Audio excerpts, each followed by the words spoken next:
Cal will be attending Newcastle School of Business this fall, majoring in commerce.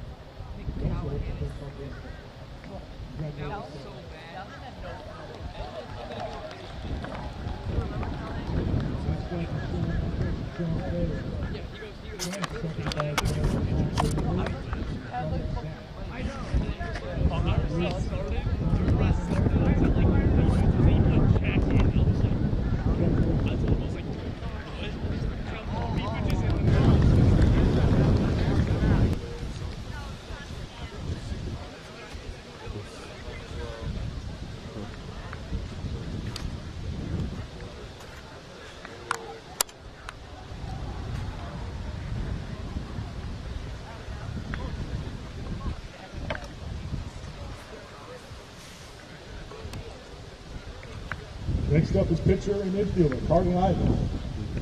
Carter is accompanied by his parents Scott and Danielle, as well as his brother Colin. Carter will be attending Clemson State University this fall, majoring in business. Congratulations, Carter.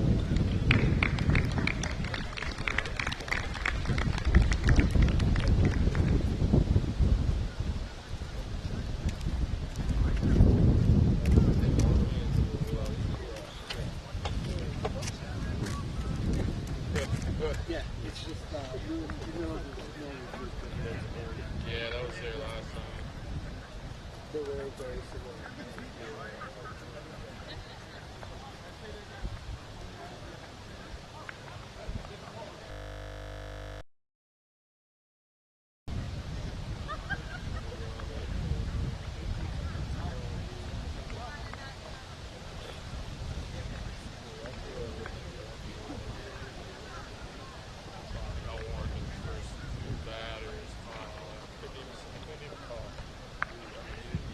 Next up is pitcher and infielder Charlie Kavanaugh. Charlie is accompanied by his parents Chuck and Katie. Charlie will be attending Holy Cross this fall, majoring in economics. Congratulations, Charlie.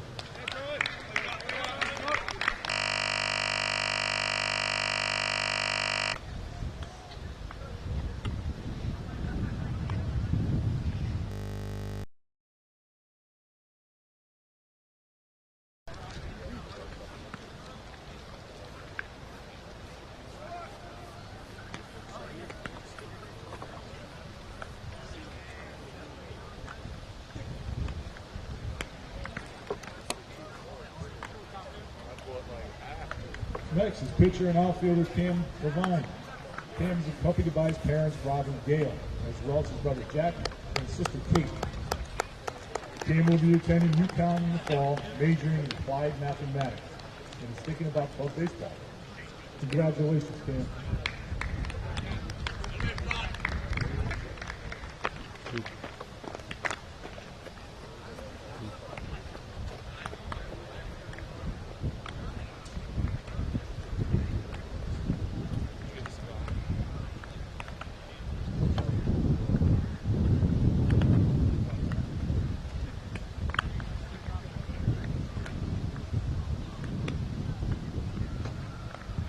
Next, we have outfielder Josh Mays.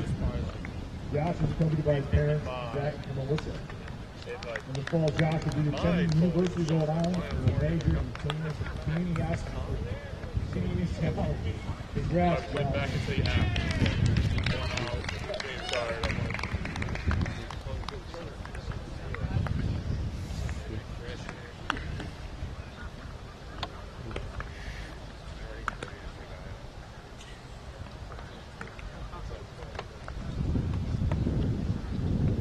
Next up is catcher and captain Tyler Redden. Tyler is accompanied by his parents, Kristen Martin, and his brother Tucker. Tyler will be attending Stonehill College in the fall, where he will continue playing baseball and is interested in studying business and criminology in college. Congratulations, Tyler.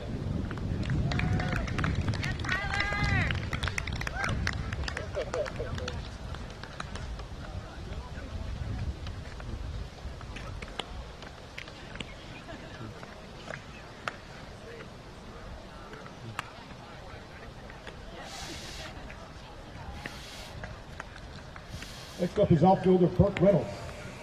Burke is accompanied by his parents Scott and Liz. Burke will be attending Purdue University in the fall, and plans to pursue a business major. Congrats, First.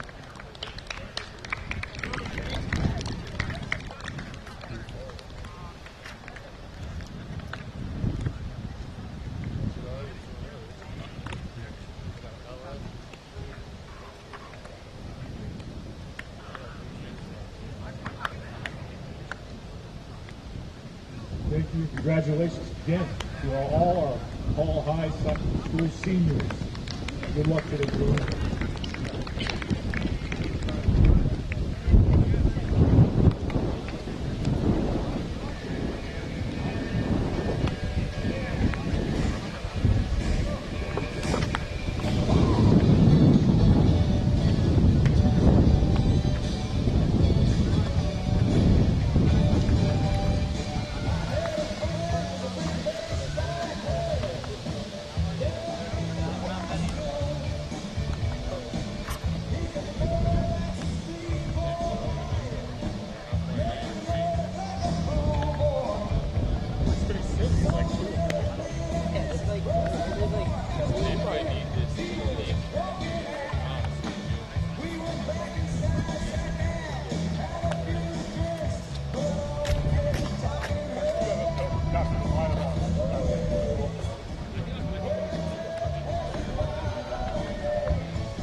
Sorry.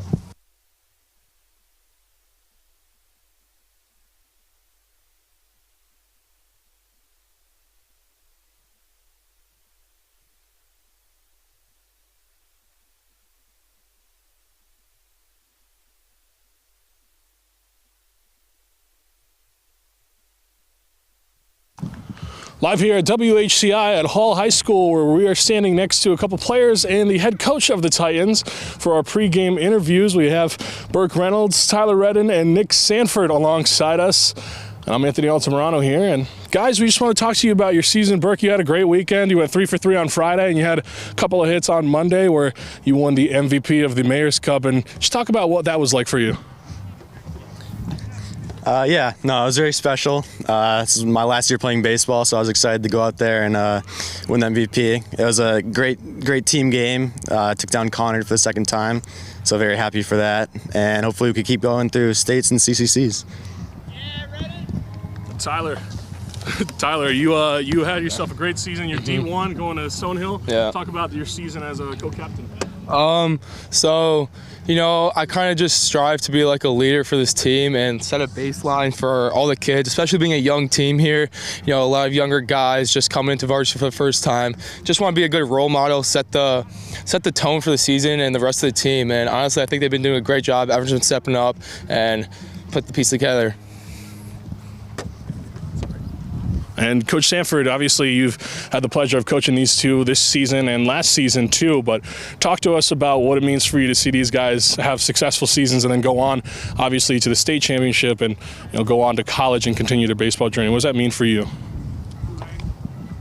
Well, like I said the other day, this senior class has been a staple of this program for 4 years, and they're laying the blueprint for the next generation of guys coming up. So like Tyler said, we have a sophomore-heavy team that's the next to take the torch. So these guys are setting the foundation for something that we're trying to build for years to come. So I'm proud of them. I know that they'll be proud when they look back on the season, but we're not done yet.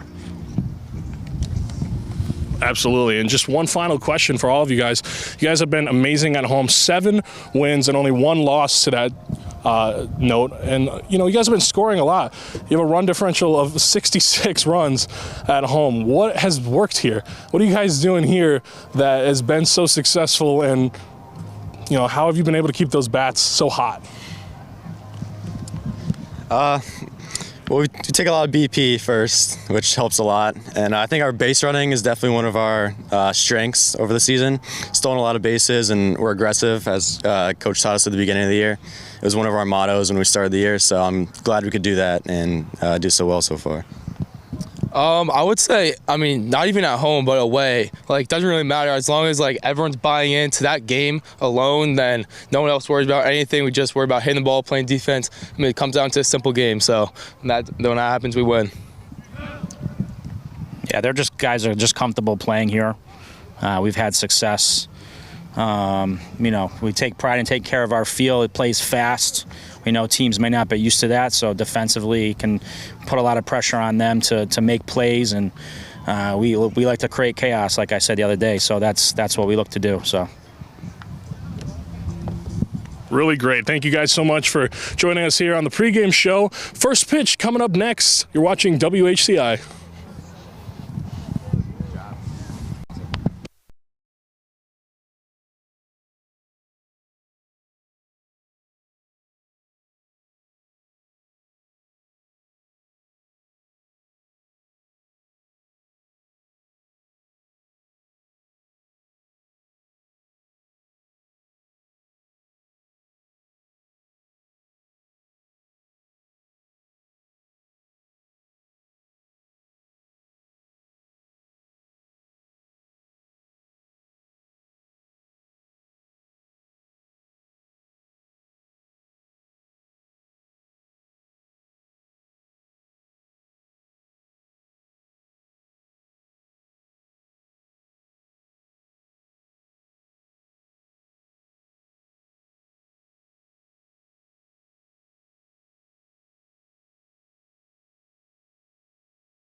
hard to be picky, but they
All right, David, how do we look?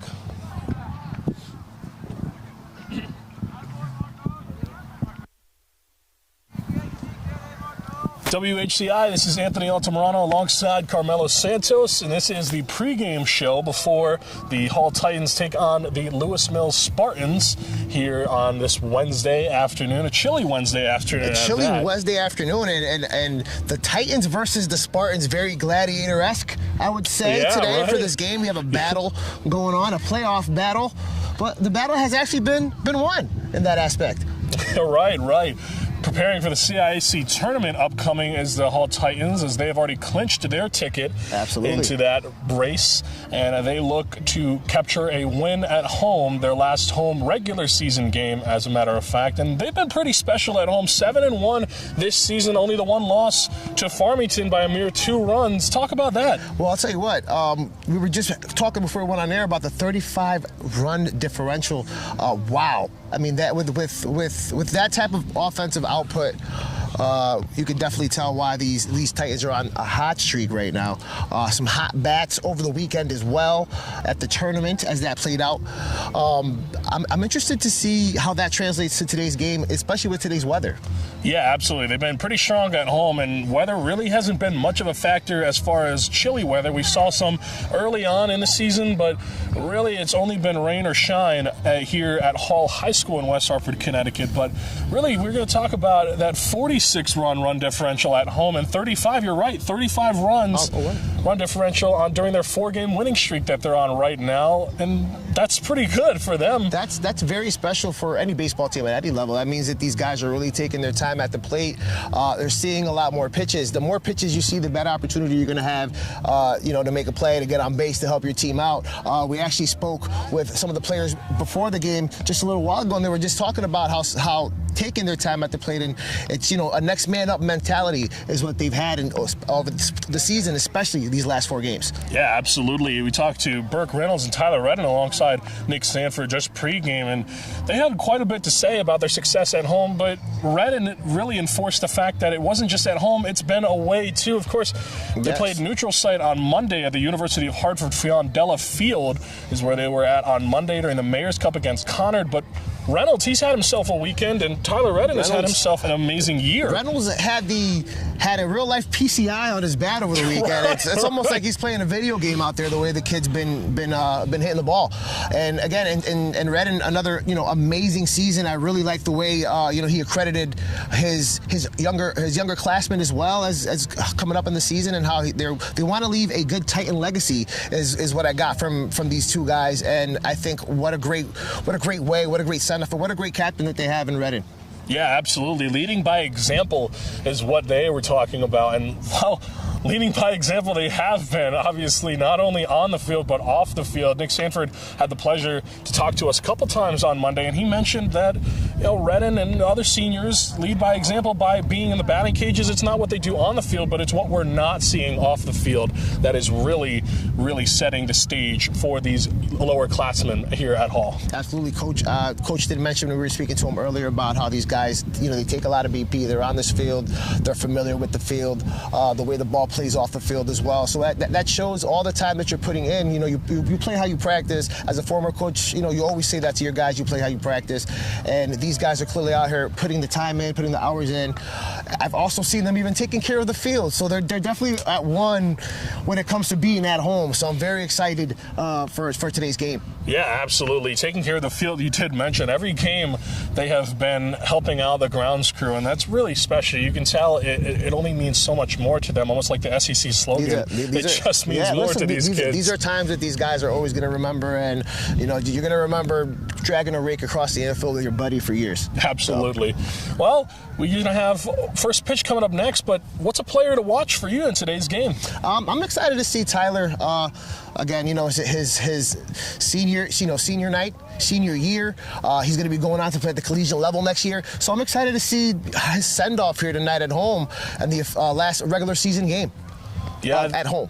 I think for me, I have so many of these guys that are on my eye for today's game, but I think one that I'm really excited to watch is Burke Reynolds. We talked about his amazing weekend. That is another one. That he had on Friday. He was 3 for 3 against Southington, a top dog Southington team, which they absolutely dismantled. And then on Monday, he had a couple of RBIs, including a couple of hits, too, and he actually was named MVP of the Mayor's Cup this year in that 9-1 victory. I'll tell you what, he looked very loose as well as some of the other guys looked very loose today. That's so important. As to play loose, and I think that's going to contribute to that today. Absolutely. Well, you know what they say, it's all about getting hot at the right time, and these Titans are absolutely on fire. All that and more coming up next is first pitch here at Hall High School. We're going to go see if we can warm up. We'll see when we come back. Absolutely.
And welcome back to West Hartford WHCI for some Hall Titan baseball. I'm Carmelo Santos here. It's senior night as the Titans take on the Lewis Mills Spartans. First pitch is just underway. And we do want to welcome you guys back here to this game. It's senior night, as I mentioned. The Hall Titans have been red hot these last 4 games. And we are moments away. As far as the defensive alignment for the Titans, we have Tyler Redding at catcher. Starting pitcher today is going to be Tommy Hussey. Playing right field is going to be number 24.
All right, and welcome back to West Hartford WHCI. Carmelo Santos here for the Hall Titan versus the Lewis Mills Spartan game. First pitch is right underway.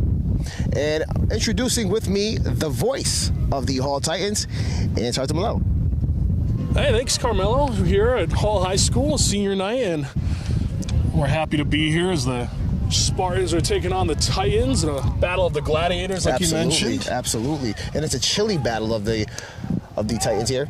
Yeah, absolutely. The first pitch is right about underway here, as it's a very chilly day here in West Hartford, as that one is in there for a strike to start off our afternoon. 54 degrees currently, with a little bit of wind chill.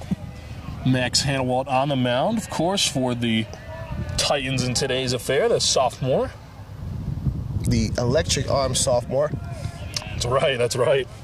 So he pitches this one in the dirt as a ball. 1-1 now the count.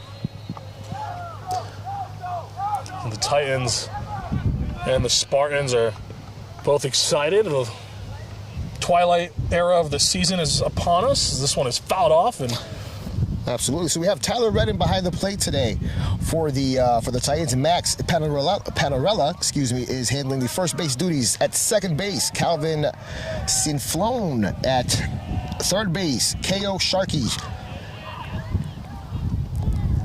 handling the shortstop duties. Josh Gartner. And in the outfield, we have Tommy Hussey, Burke Reynolds, and of course, Lou Sauer. That's right, and of course Williams up to bat for the Spartans right now. So he's got himself a 2-2 count. He grounds this one over to short. Gertner able to pick it up, throws to first, a little bit off target, so he'll be on board. He's going to take second on the, oh no, he's not. Gonna stay at first. He gets himself a single. That might be ruled an error. I'll tell you what, that's a lot to credit due with Coach. We were talking to Coach earlier before the game. He was talking about how fast the field is.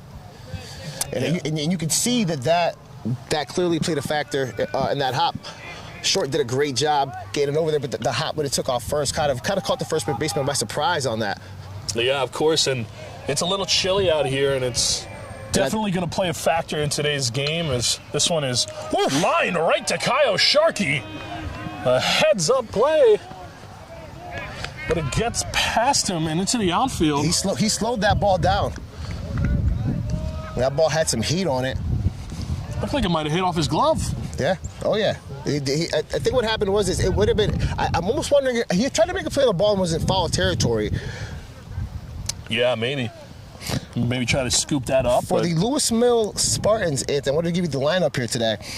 They have Williams, Bailey, and Nerdstrom, who is up to bat. We have Brandon, Harden, Maldonado, Zeller, Mulligans, and Pavelk.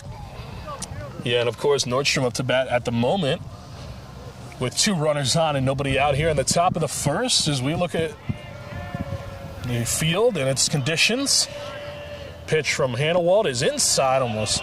Some high heat from the sophomore. Yeah. Again, he has a very electric arm. I was watching him warm up in pregame, and looked like he was hitting all his locations, and the ball was absolutely popping off the glove. I love a good fastball with some pop. Absolutely, as this one is fouled off. Hannawald is a guy that we've seen on the mound before. It's no stranger to this type of situations. And he's good at keeping his composure even at such a young age as he checks his runner on second. This one is ripped into center field. Reynolds is going to scoop it up as the runners are not going to think about going home. They're going to stay on, and that'll load the bases right up. Reynolds able to scoop that up quickly and prevent a run from scoring. It's going to bring up the cleanup hitter in an ideal spot. That's definitely what you want to have, bases loaded, looking to see if the Titans are going to get out of this jam here early. And no stranger to getting out of jams, this team. I was just going to say, nothing like a little adversity early in the first inning to get you fired up. Right. This one is swung on and missed for the first strike. Bertrand, the batter for the Spartans. This is something that these Titans are very familiar with, being in bases loaded situations. They've gotten out of it time and time again. So I don't expect anything less from them tonight as that one is fouled off. Well, it's going to be interesting to see what kind of plays get made here. Hannawald sets the pitch low in the dirt for a ball. Now 1-2 the count.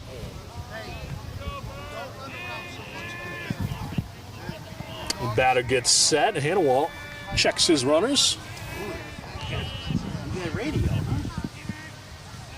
And he'll step off and redo this again. Pitcher sets. Hannawald, the stretch. One's high for a ball. 2-2 now the count. No, these Spartans are going to take their time here at the plate. They have an ideal opportunity. 2 runners in scoring position right now. That one is in there for a strikeout.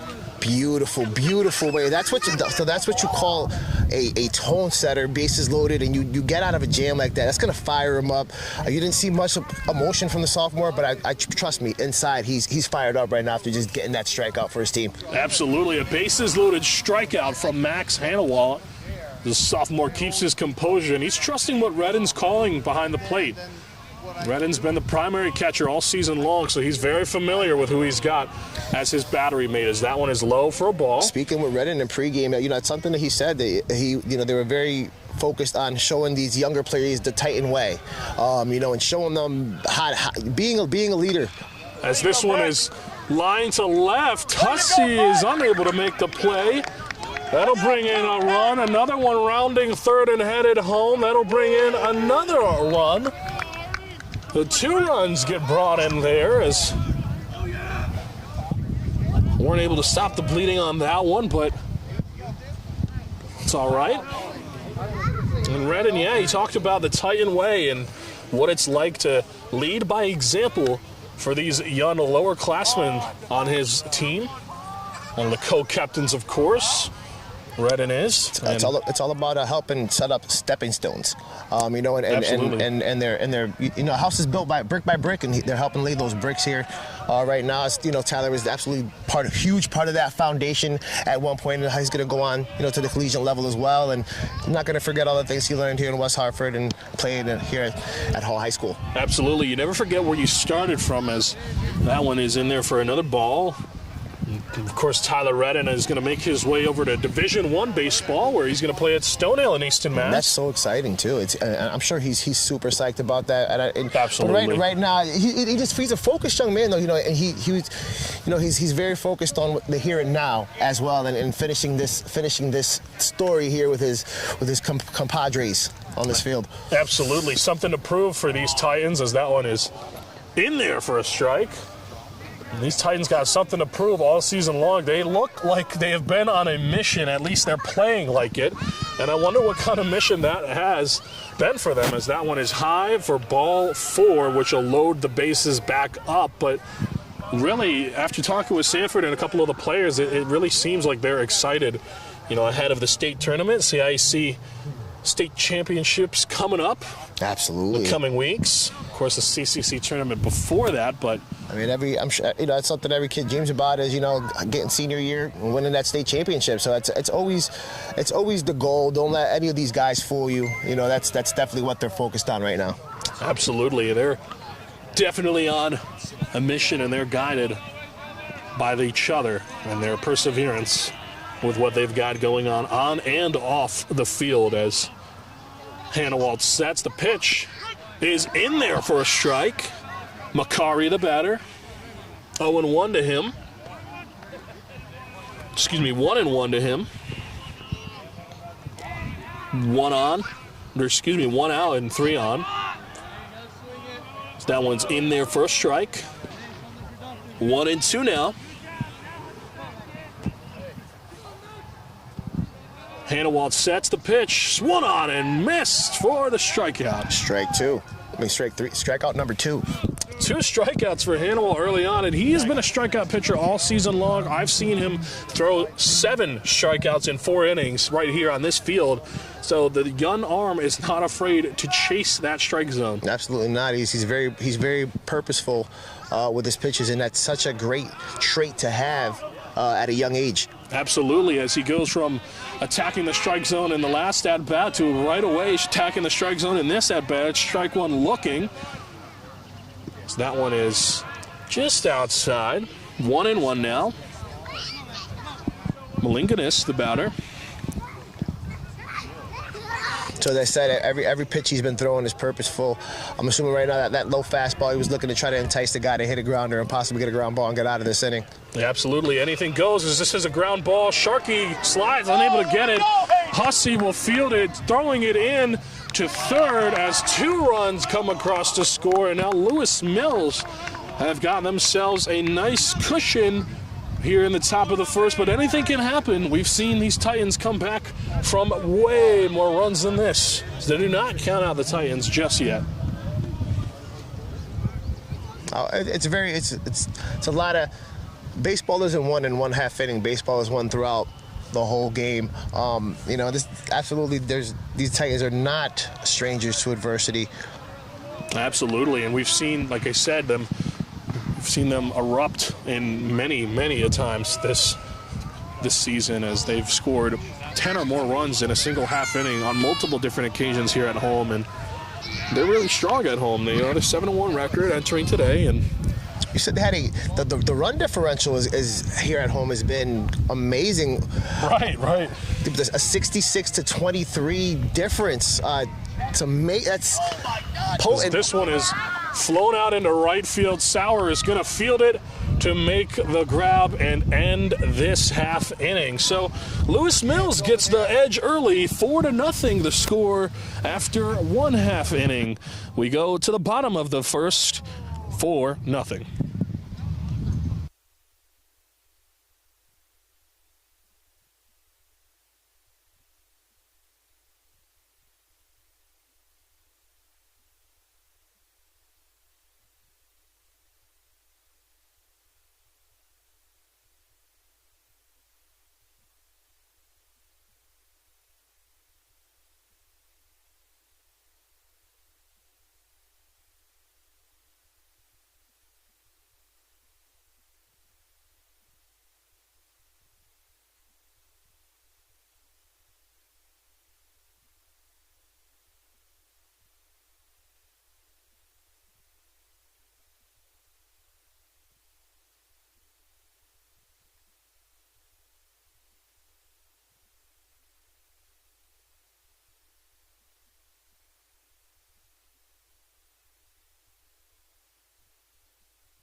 All right, back here in West Hartford, Connecticut at Hall High School, home of the Titans.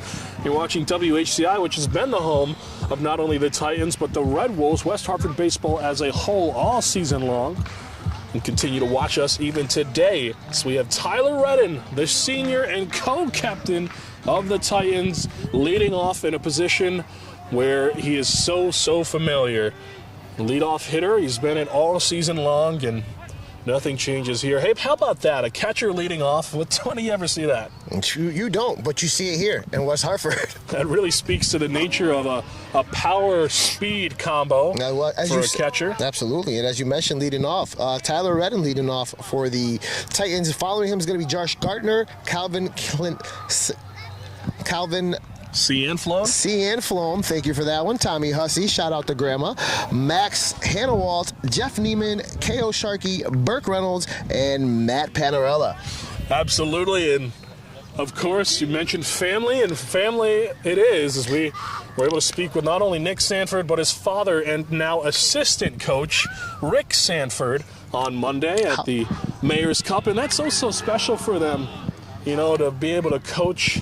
And of course, Sanford has had his dad all along his whole life. That's such a beautiful thing, is that father-son relationship, especially over baseball, any sport really. But it warms my heart to know it's over baseball. It's just a game that a lot of you little boys grow up playing with their dads, and it's quite amazing. Absolutely, they both spoke about the fact, as that one is low for a ball. They spoke about the fact that it's really about family for them, and they enjoy so much being able to spend time with each other, not only at the baseball field, but in general. It's a father-son experience that you really can't take away from these guys, and their blood definitely runs blue as Redden rips this one right up the middle for a base hit. See, rounds first, thought about going for two, and it's not gonna go. The leader leading once again. That's what a leader does when faced with adversity. His team was down, and what did he do? He made sure that he found something he could hit and get on base. Heads up guy, heads up play. Beautiful. Absolutely, he had 2 strikes on him, but he was able to make it work, keeping the composure and the patience that they mentioned pre-game. They take their time with their at-bats, and kids, are you watching? It's paying off. Absolutely. Redden leading off first now. Gartner digging in. See, he thought about going, but he didn't. Josh Gartner, the batter now. Gartner is handling the shortstop duties today, as he has all season so very well. Absolutely, and this team has been very, very good defensively and offensively. Oh, absolutely. So not surprised here that even on senior night, Coach Sanford is not changing too much about his lineup. So that one is high. Well, if it's not broke, don't fix it. Right. And Coach clearly knows what he's doing when he's putting these things together. Absolutely. The Hall coaching staff 100% knows what they're doing. They've kept their winning ways all season long. Again, they have something to prove. We don't know what that is, but somebody was doubting them, and they're out to set the record straight here this season. Is that something you heard? No, I'm just the way they've been playing. Okay. They've been playing amazing. They've been playing lights out. We've had a lot of conversations off the air about just how good this team was. I mean, you were super excited to get me down here, and when I was able to come see it myself, I was like, these guys are playing lights out. Whoever was doubting them, if there were any people doubting them, they are certainly not doing any of that this season, as they have been almost unstoppable, it feels like. Especially at home. Again, that run differential, 66 to 23. That is unbelievable. Absolutely. Entering today, it was the case at least, and that's a 43 run differential at home. When you step into the Titans arena, you better be ready to rumble with the Gladiators. So this one is grounded up the middle. Redden, so he falls. They'll get back to second safely as he was trying to go to third on that one. Redden, of course, a speedy batter. He's a very speedy batter. So much speed for a catcher. He took that corner. He took that corner so fast that he kind of caught himself up there on that one. He was very smart just to turn around and get back and stay safe on that. You don't want to get yourself into trouble, especially the team being down 4-0. But I wouldn't be surprised here if maybe we see a little hit and run action here. Possibly, no outs, runner on first and second. Right. Josh Gardner able to get the single as Calvin Cianflone steps on in, the second baseman batting right. Runner in scoring position, so he's going to be looking to move him over. Yeah, and Redden is so fast, but so is Gertner. This entire team has got legs and wheels, really. Well, I'll tell you what, in one swing of the bat, it could easily be a 4-2 ball game, possibly 4-3. One swing of the bat is all it takes. This isn't the first time that we would see a home run, as this one is skied into right field. Right fielder is there to make the routine catch. Redden is going to go to third. Gertner thought about it, but the arm in right field is going to deny him of that chance. Redden gets in there. And now that's one away, but that's a productive out because you moved the base runner over.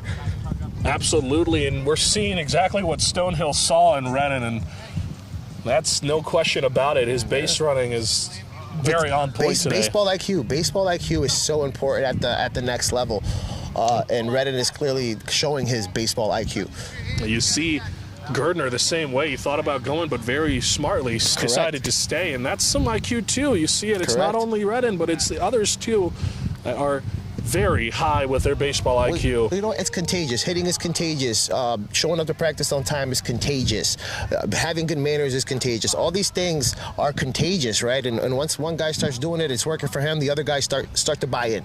Yeah, absolutely. As Tommy Hussey steps on in, as Gertner's going to go, and that one is popped up in third base line, but it is going to be foul and out of play. Gertner went on that one. He was fast, too. I think he would have made it in plenty of time. He's fast. And I love the aggressiveness on the base pads. I'm not gonna lie to you. I love teams that like to take chances and take risks on the base pads. Absolutely, and this team is no stranger to being aggressive on the base path as Hussey looks at a ball outside and low. And Hussey's got some pop. He's the cleanup hitter for the Titans, and we've seen him go yard. Yeah, number 4, and he bats 4th. Right, yeah. You think that was intentional? Oh, absolutely. Oh, Redden thought about going. Gertner will go, as this one is high for a ball. Gertner gets in there plenty of time. Well, I'll tell you what, if baseball gave out assists, he would have one. He would have an assist right there because he helped him steal that base. With his attention was totally focused on him over at third, and Gertner was able to take off. Redden and Gertner working together. The dynamic telekinesis, duo. Maybe, right? The dynamic duo. This one is slapped foul and out of play. There's a little telekinesis on the base pass there. Yeah. They planned that. He's kind of like, talking to him through his mind there. Right. Little nonverbal communication. Right. They're connected. It's a full count now, 3-2 with one away. Gertner and Redden in scoring position. The pitch. This one is lined into left field. Over the left fielder's head. Redden will get in to score. Gertner rounding third. Hussey headed to second. Gertner will score as Tommy Hussey's in there with a 2 RBI double. And that, like I said, one swing of the bat can change everything. And just like that, the Titans are only down 1 run. And it looks like maybe a buck. Nope. He's going to give his gloves away. Yeah, he's going to get the gloves away. I thought he was going to get one of those oven mitts. He's going to get one of those. Those oven mitts. That's what they are, the sliding mitts. I call them the oven mitts, but that's what all the players are wearing these days. He trotted like it was a home run. I thought maybe a buck. I was like, did I miss something? Tommy Hussey in there, though, at second, and Max Hannibal now. And that's why Hussey is the cleanup hitter, because what did he do? He cleaned up. That one lined, almost gets the pitcher bobbled I would have been surprised to see Hussey's going for 4. Hussey is staying at third, though, as Hannibal's in there with a single. Coach had the go sign going, and then he pulled him back. And pretty smart to stay put where he was. I got excited. That ball was hot off the press of the bat. We don't have TrackMan capabilities, but if I had to guess, that was 90 off the bat. At least. I think that thing had some smoke on it. TrackMan, if you're listening. No, but seriously, that was 90 off the bat, I'm thinking. Oh yeah. As in will step Jeffrey Nyman. Nyman the lefty. Right, one of the few lefties in this lineup. So that one is high for a ball. And I don't see much of a shift from the Spartan defense. No. Which That is. but that, I thought that could also be because it's 2 outs. Well, maybe, but they have to be careful. Nyman went yard the one other out. day. And that he did. He went absolutely over that fence. He sent that ball into orbit. Deep into the JV field, over the right field, Yeah. right field wall. A good thing that was only a practice going on. The heads up was definitely in cue there as he checks his swing. Well, runners on third and first with only 1 out. 1-1 the count to Nyman. And, of course, we talk about his brother all the time. One of his biggest inspirations is his brother, the Major League draftee of the Tampa Bay Rays in last year's MLB draft. The pitch is going to be called a ball. He thought about swinging on that one, but didn't. And he's got Major League ties. Yes, absolutely. Family ties. Absolutely. I mean, he plays like a Major Leaguer, too. He's got that composure. He's got the patience. You tell that his brother has helped him a lot in his baseball journey, as this one is hit behind home plate and past the backstop. Yeah, I'd love to be a fly on the wall of those dinner table conversations. Right. Those intense baseball conversations. Yeah. Indeed. His brother actually went to CCSU and then transferred to the University of Kentucky, where he was then drafted by the Tampa Bay Rays, where he now plays A-ball. So that one is inside. That is quite amazing. Almost gets him as he gets the walk. And the Titans load the bases for themselves here at the bottom of the first inning. Yeah. And again, the 66-23 run differential at home cannot be ignored.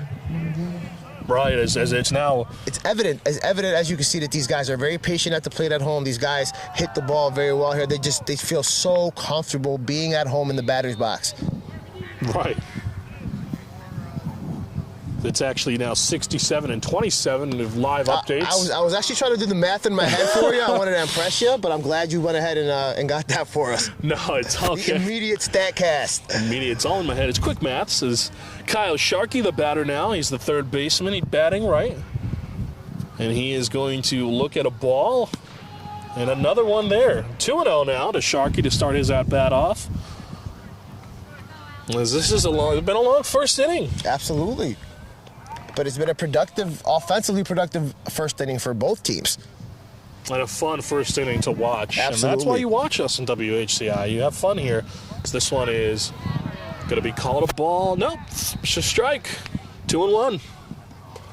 Umpire took his sweet time calling that one. He sure did. And that's right. That is absolutely why you watch us in WHCI. And make sure you guys do like and subscribe to the page. You guys could always stay up to date as to when we are live on the stream.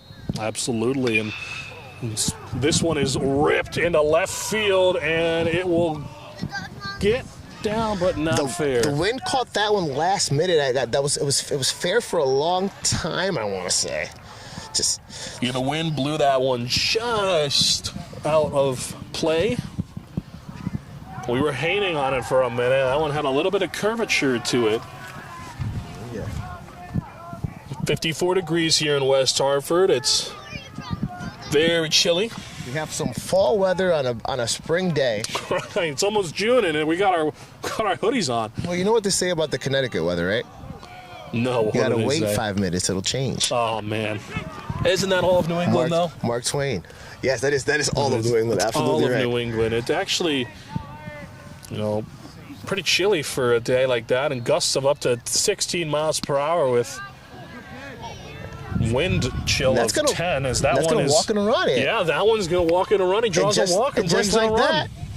0-0. No, 4-4. 4-3. 4-4. Okay. It's 4-3. Almost. I missed the run. I apologize. It's all good. 4-3, and now it's just like that. It's just one run off of a tie. And then we'd be starting over as Burke Reynolds. We had a chance to talk to him pregame, but he's up to bat now as Bakari will look to try to get out of this one. He's such a great kid, too. Great energy on him. He looks like a ball player, too. He just loves having, he loves playing baseball. You can tell, he say, I just love playing baseball with my friends. And he was, he was super excited that he was 3 for 3. He almost sounded surprised as if that we knew.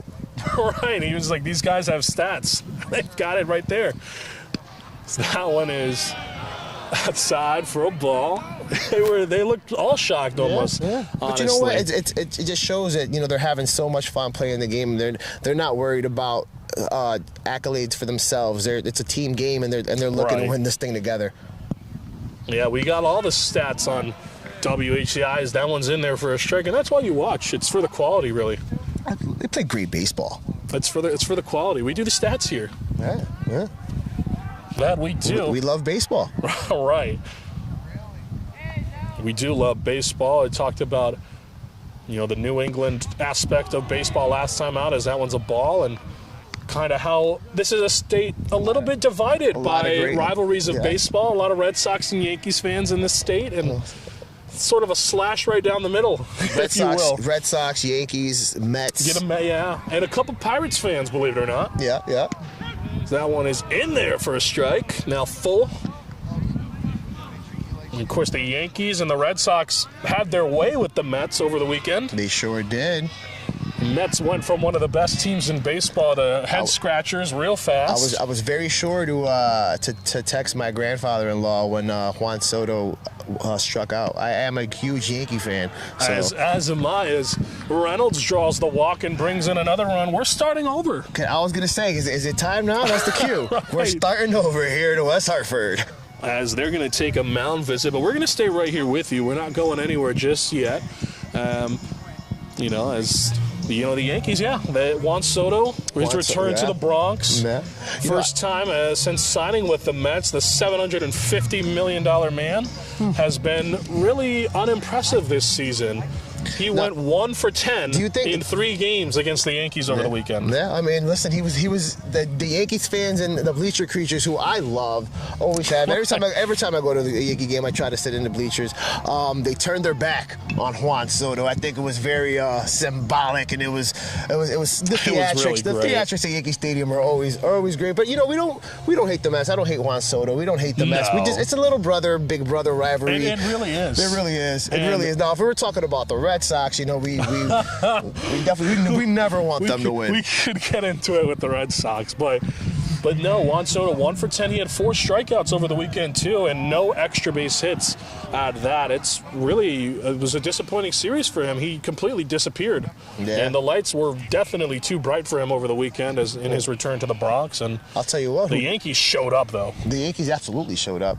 Who all showed up was these Hall Titans in the tournament this past weekend. Absolutely. The Hall Titans have been showing up on a 4-game win streak themselves, of course, and they've got some hot bats. Yeah, they are outscoring their opponents. Entering today, the run differential was 35 for them during this 4-game win streak. And counting.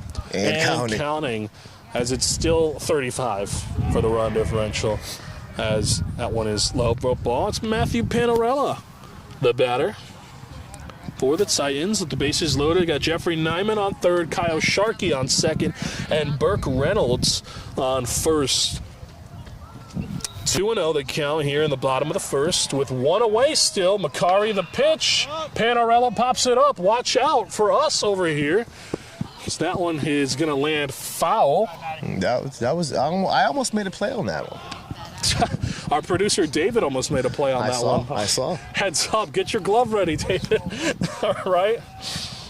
That one came right for us. I thought our camera was going to reach out and grow an arm. It's kind of like if you ever watched the Savannah Bananas on TV, if the fan catches the ball, so now we don't do that here in Hall. But I'd give David some bonus points for catching that. Is this one not going to be David's chance? This one is towards us, but a little bit to our left, and into the adjacent field behind us for field hockey practice. And that's 2 pitches that he spoiled back to back, and that just shows you the hitter's mentality. These guys are coming into the batter's box with, is fighting off bad pitches and looking for that pitch they can hit and drive. Well, he's seeing the ball well as he fouls off another one. It's really just a question of when his bat is going to make clean contact. That timing catches up for him. Keep fighting off those bad pitches, and you're gonna eventually get something to hit. Right, he's making contact, so he's seeing the ball well. It's just a matter of getting that timing and squaring the bat up for him at this point. The pitch from Macari is going to be high. Looks like that was a breaking pitch that didn't have much break on that at the end. Had a little bit of break. Well, not enough, though, as it's now 3-2. The count, one away, bases juiced. Makari, the payoff pitch. Fouled off. Another one. Staying alive. Staying By the Bee alive. Gees. By the Bee Gees. Right? It's a great song. No, yeah, absolutely. That's a good baseball song. It is. In a stadium, you could add 2 strikes. You definitely need that fouling pitches off. Right. As soon as a batter fouls a pitch off, I Absolutely. expect to hear the Bee Gees. Yep. Agreed. I hear it in my head. That one is high, ball 4, walking a third runner straight in to home as they now take the lead with a Matthew Panarella RBI walk. Again, that's going to flip the order. And it will. Now it's Tyler Redden. It's top of the order now for the Titans, the Fighting Titans, if you will. I told you, this is going to be a gladiator type event. It's funny, Tyler, 2 at-bats this inning. The first at-bat, he was down 4 runs, and now he's up 1. Right. As now, a tale of two cities. Yeah, they've now batted around, and now we're seeing Tyler Redden up to bat again. He's looking to get a base knock here. Bases loaded too. Only 1 away as he looks at a strike. Makari sets the 0-1. That one is... it hits him. That hit him. And he'll walk in another run off the hit by pitch, and it's chilly. I'll tell you what you don't want to do is get hit by a ball, but especially in the cold weather, it is not fun. I speak from experience. Absolutely not. That is an RBI HBP.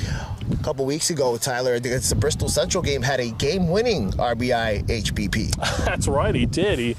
He was a hit by pitch to win the game, a hit by pitch walk-off. I cannot believe that we were able to see that on WHCI. It's rare when it happens, but it does happen. As Josh Gertner steps on in, and that was a good game on its own. It sure was. It was an excellent game with 2 great pitchers and just 2 great teams.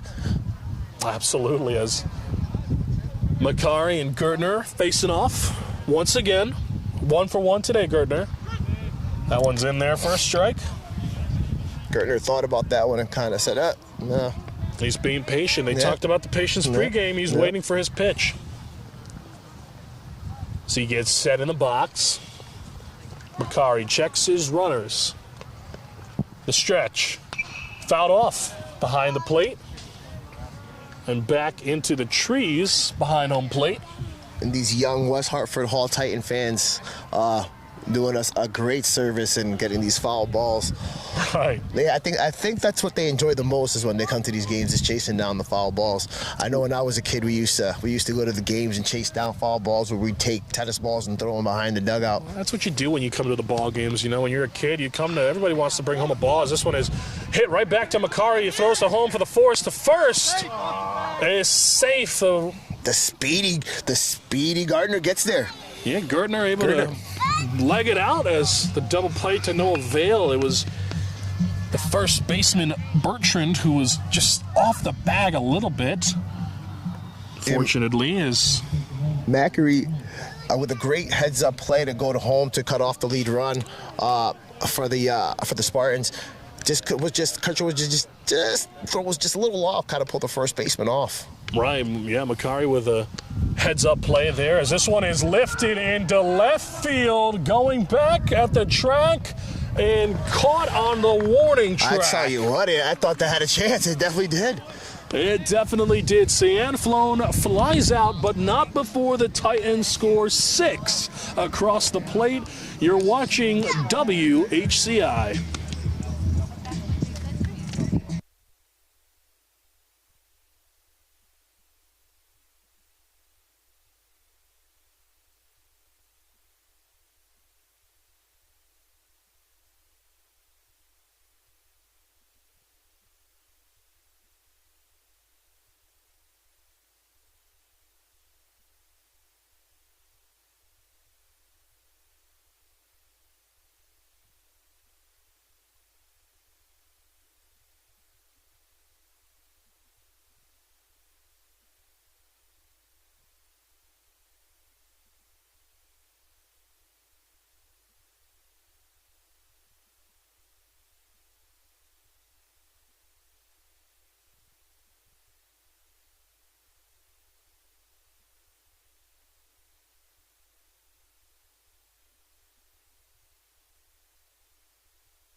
All right, new pitcher on the mound here to start the top half of the second. It's Cam Levine on the mound now as Kyle Sharkey will move out to right field, and Lou Sauer was sat. Now he's on the bench, and Hanawalt will now play third. Those are your defensive changes for the Titans, and that's why you watch us. I got your back. Don't worry. You know what's going on in the field now because you are watching WHCI.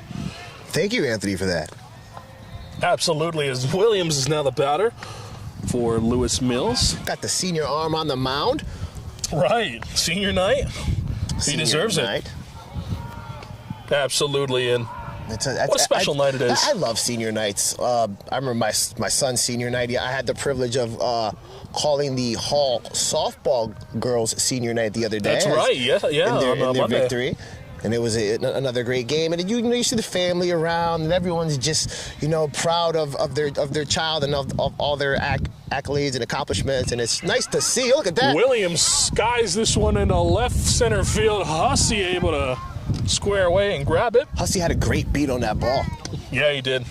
He had a good look as he's able to make the grab. And yeah, senior night is so special. I would tell you what my senior night was like, but unfortunately for myself, my season was canceled due to the coronavirus. Yes, the 2020 The 2020 class, unfortunately. So I'm not sure what senior night's like, but I'm kind of envisioning this as my senior night through them. I'm living it through them. I love it. You know what? That's awesome. I love that for you. Right. I never got my send-off, but I'm here to help them send them off. We're here to help send them off and you off as well. Right. That one is high for a ball. Well, Levine, he's a Red Sox fan, and it's okay. That's okay. But his biggest inspiration are his parents. And I'll tell you, this one is grounded to Hanawalt, who's able to scoop it up, toss over to Panarella at first. Beautiful. For the second out on a routine play. And let me tell you why his parents are his biggest inspiration. It's a quote from him. This is directly from Cam himself. He goes, "They live a pretty happy life, and I want the life that they have someday." Wow, that's beautiful. That sounds like a kid that gets it at such an early age. Such a smart kid. You get it. How special is that as the parent, though? And again, listen, the kid clearly comes from good stock. You ever heard that saying? You come from good stock. Right. Yeah. Yeah, kid comes from good stock. Well, clearly a special relationship with him and his parents, and as a parent, that must be so good. I mean, you're a parent. You tell me what that's like. I mean, it's to hear those words. Listen, that must be great. It really truly is. Listen, my son just came home from his first year at college. He went on to Western New England to play football. Is that right? Came home this year. Just for the summer, and it was just nice having him back. I didn't realize how much I missed him until, he came back and I was like, "Oh man, I missed you, bud." Yes. This one is grounded, gets past Hanawalt as Lewis Mills will pick up a base hit with 2 outs. Of course he's bigger than me, and I'm saying, "I miss you" to this grown man with a beard. But right. I love him. He'll always be my baby boy. Right. That's the problem with kids is they grow up and then it's like they look like you, and it's like, well, man, are they really my babies anymore? Yeah. Right. It's crazy. Nordstrom, the runner, that's on first now after his base knock, and Bertrand, the batter, at the plate as he lines this one up and straight up. Panarella is there to make the grab and end this half inning. So one single off of Nordstrom's base knock. No errors, no runs scored. It is 6-4. We head to the bottom of the second. You're watching Senior Night Baseball on WHCI.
Back here on WHCI as the bottom of the second is just about ready to get underway. Macari on the mound for the Spartans as they trail the Titans 6-4 here on senior night. And we have our cleanup hitter who cleaned up last time around. Number 4, batting fourth. That's right. Tommy Hussey, the batter. He looks at a strike to start his half inning. So this one is a pitch. Swung on and missed. Strike 2 now. I'll tell you what, the Titans were able to go out there and pretty much have a shutdown inning, as you could call it. Only one runner left stranded over there on first. And they're looking probably this inning to go ahead and put some more runs on the board. And apply this the is the inning to come back. They're going to apply the pressure this inning. I have a feeling that that's going to happen. They're going to look to be aggressive as he takes the 0-2 pitch and draws a ball there. And, of course, we mentioned it's senior night, very special for these players, the final regular season home game for the Titans as they look to send off their seniors well. So that one's in the dirt for a ball. 2-2 now. He worked his way back. See, Anthony, when we pulled up here today, and we were walking into the field and watching the guys warm up, you could definitely feel that there was something special tonight in the air because it's senior night. I think the guys had a little extra spring in their step. The parents are here excited, and it's just it's a good atmosphere for baseball, despite it being a little chilly. But it kind of makes it feel like a postseason game. Yeah. That one is fouled off. 2-2 still to count. Yeah, it's a little chilly. It feels like a fall baseball game, but it's May. Sure. It's May. May in New England, right? Gotta love it. Well, kind of.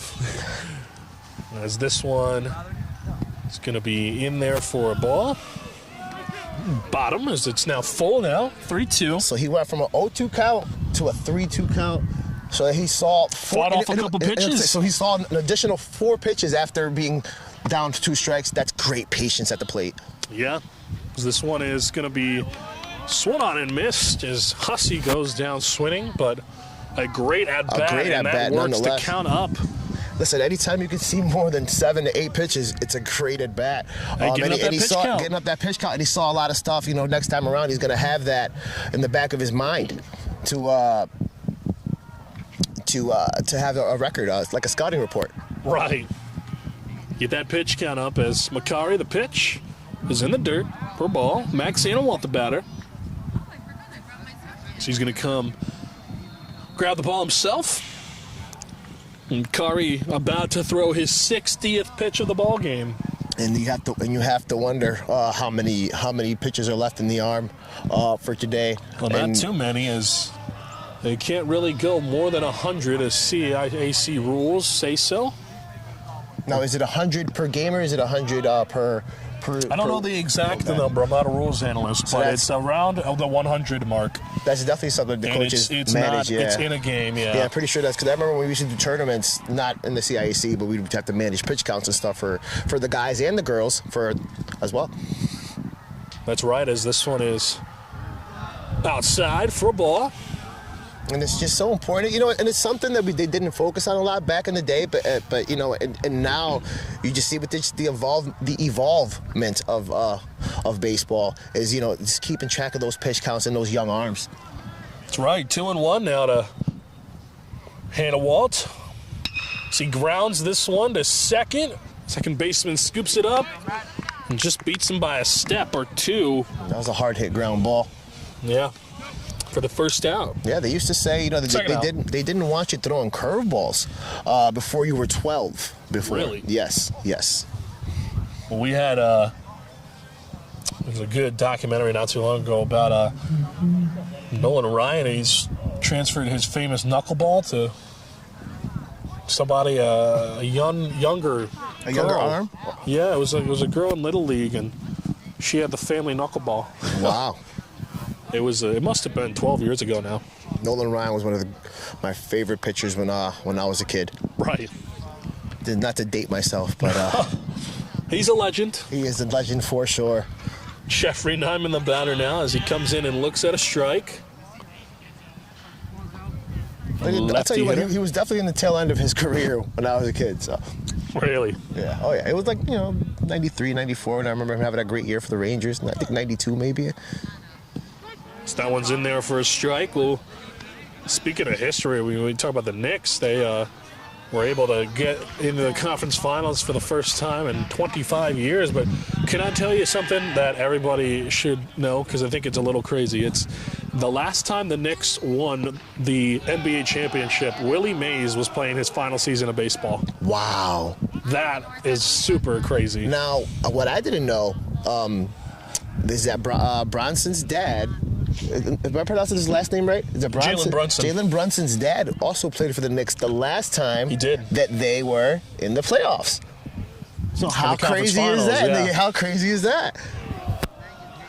And Reggie Miller, of course, that was the last time Indiana and New York faced off the last time the Knicks were in the conference finals as well, and they're facing off again 25 years later. Well, Reggie Miller was on that team. Yeah, fun fact, I am a old 90s Knicks fan. I'm still a Knicks fan, but that was, Right. but I say those were my Knicks.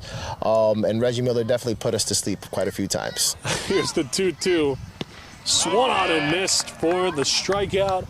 A 1-2-3 go the Titans as no hits, no errors, no runs scored. You're watching WHCI's. It's 6-4. We head to the top of the third.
Back here, WHCI for Titans baseball here in West Hartford on this very chilly afternoon on Wednesday.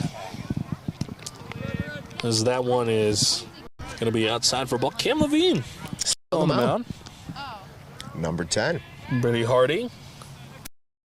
Hunter. Levine sets the pitch. That's in there for a strike. You heard the pop on that fastball. Absolutely.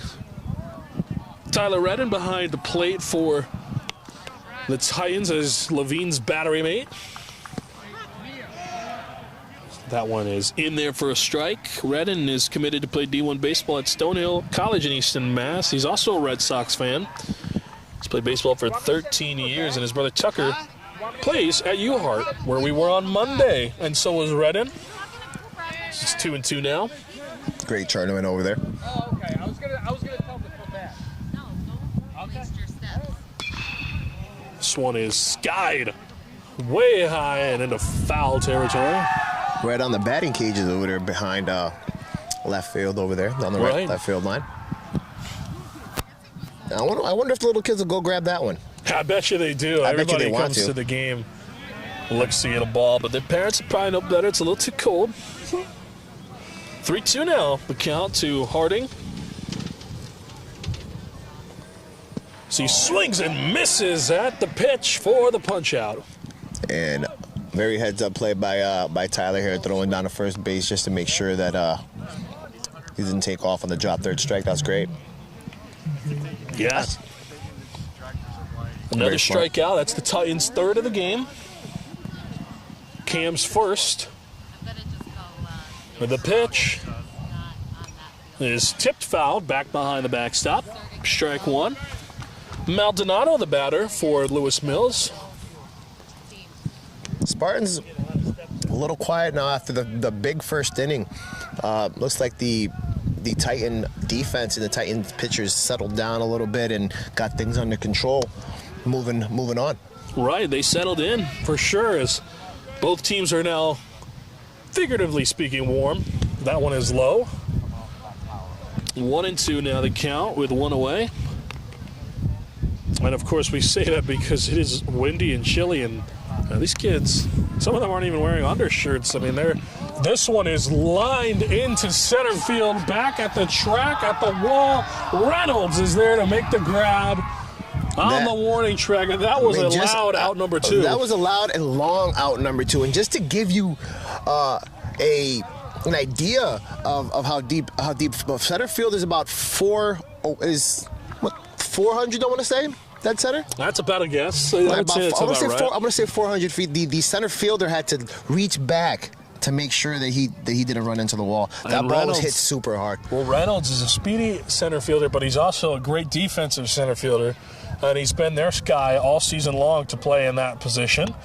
As this one is swung on from Makari for strike one. Either which way, I mean, those are the things that you'll see, on the scorebook is just going to say, a fly out. But yeah, we'll tell you how loud that was. Exactly. That was a very hard hit ball. In there for a strike. 0-2 now quickly to the pitcher. Two out and nobody on. 0-2 the count. Levine the pitch. One is no good. It's a ball. 1-2 now. Makari, the starting pitcher for the Spartans today. Levine sets the pitch. Swung on and missed with the punch out. So 1, 2, 3 go the Spartans. No runs, no hits, no errors. It's 6-4. You're watching a special Senior Night Baseball on WHCI.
Back here on WHCI as the Titans taking on the Spartans. It's 6-4 here on this special chilly senior night. We make way in the bottom half of the third inning. I'll tell you what's not chilly is those Hall Titan bats. Right. They have been on fire these last few games.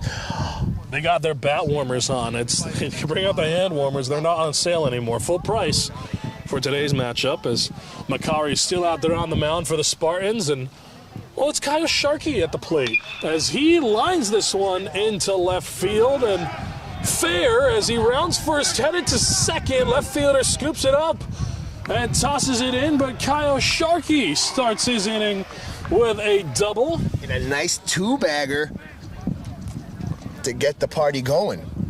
Absolutely. Yeah, it's like a hit party, we used to say. One guy starts hitting, the next guy starts hitting, and it's a party. Sharkey swimming to second over there. As in steps in the center fielder, you hear the Curious George song. You know what that means. It means it's Burke Reynolds at the plate. I love it.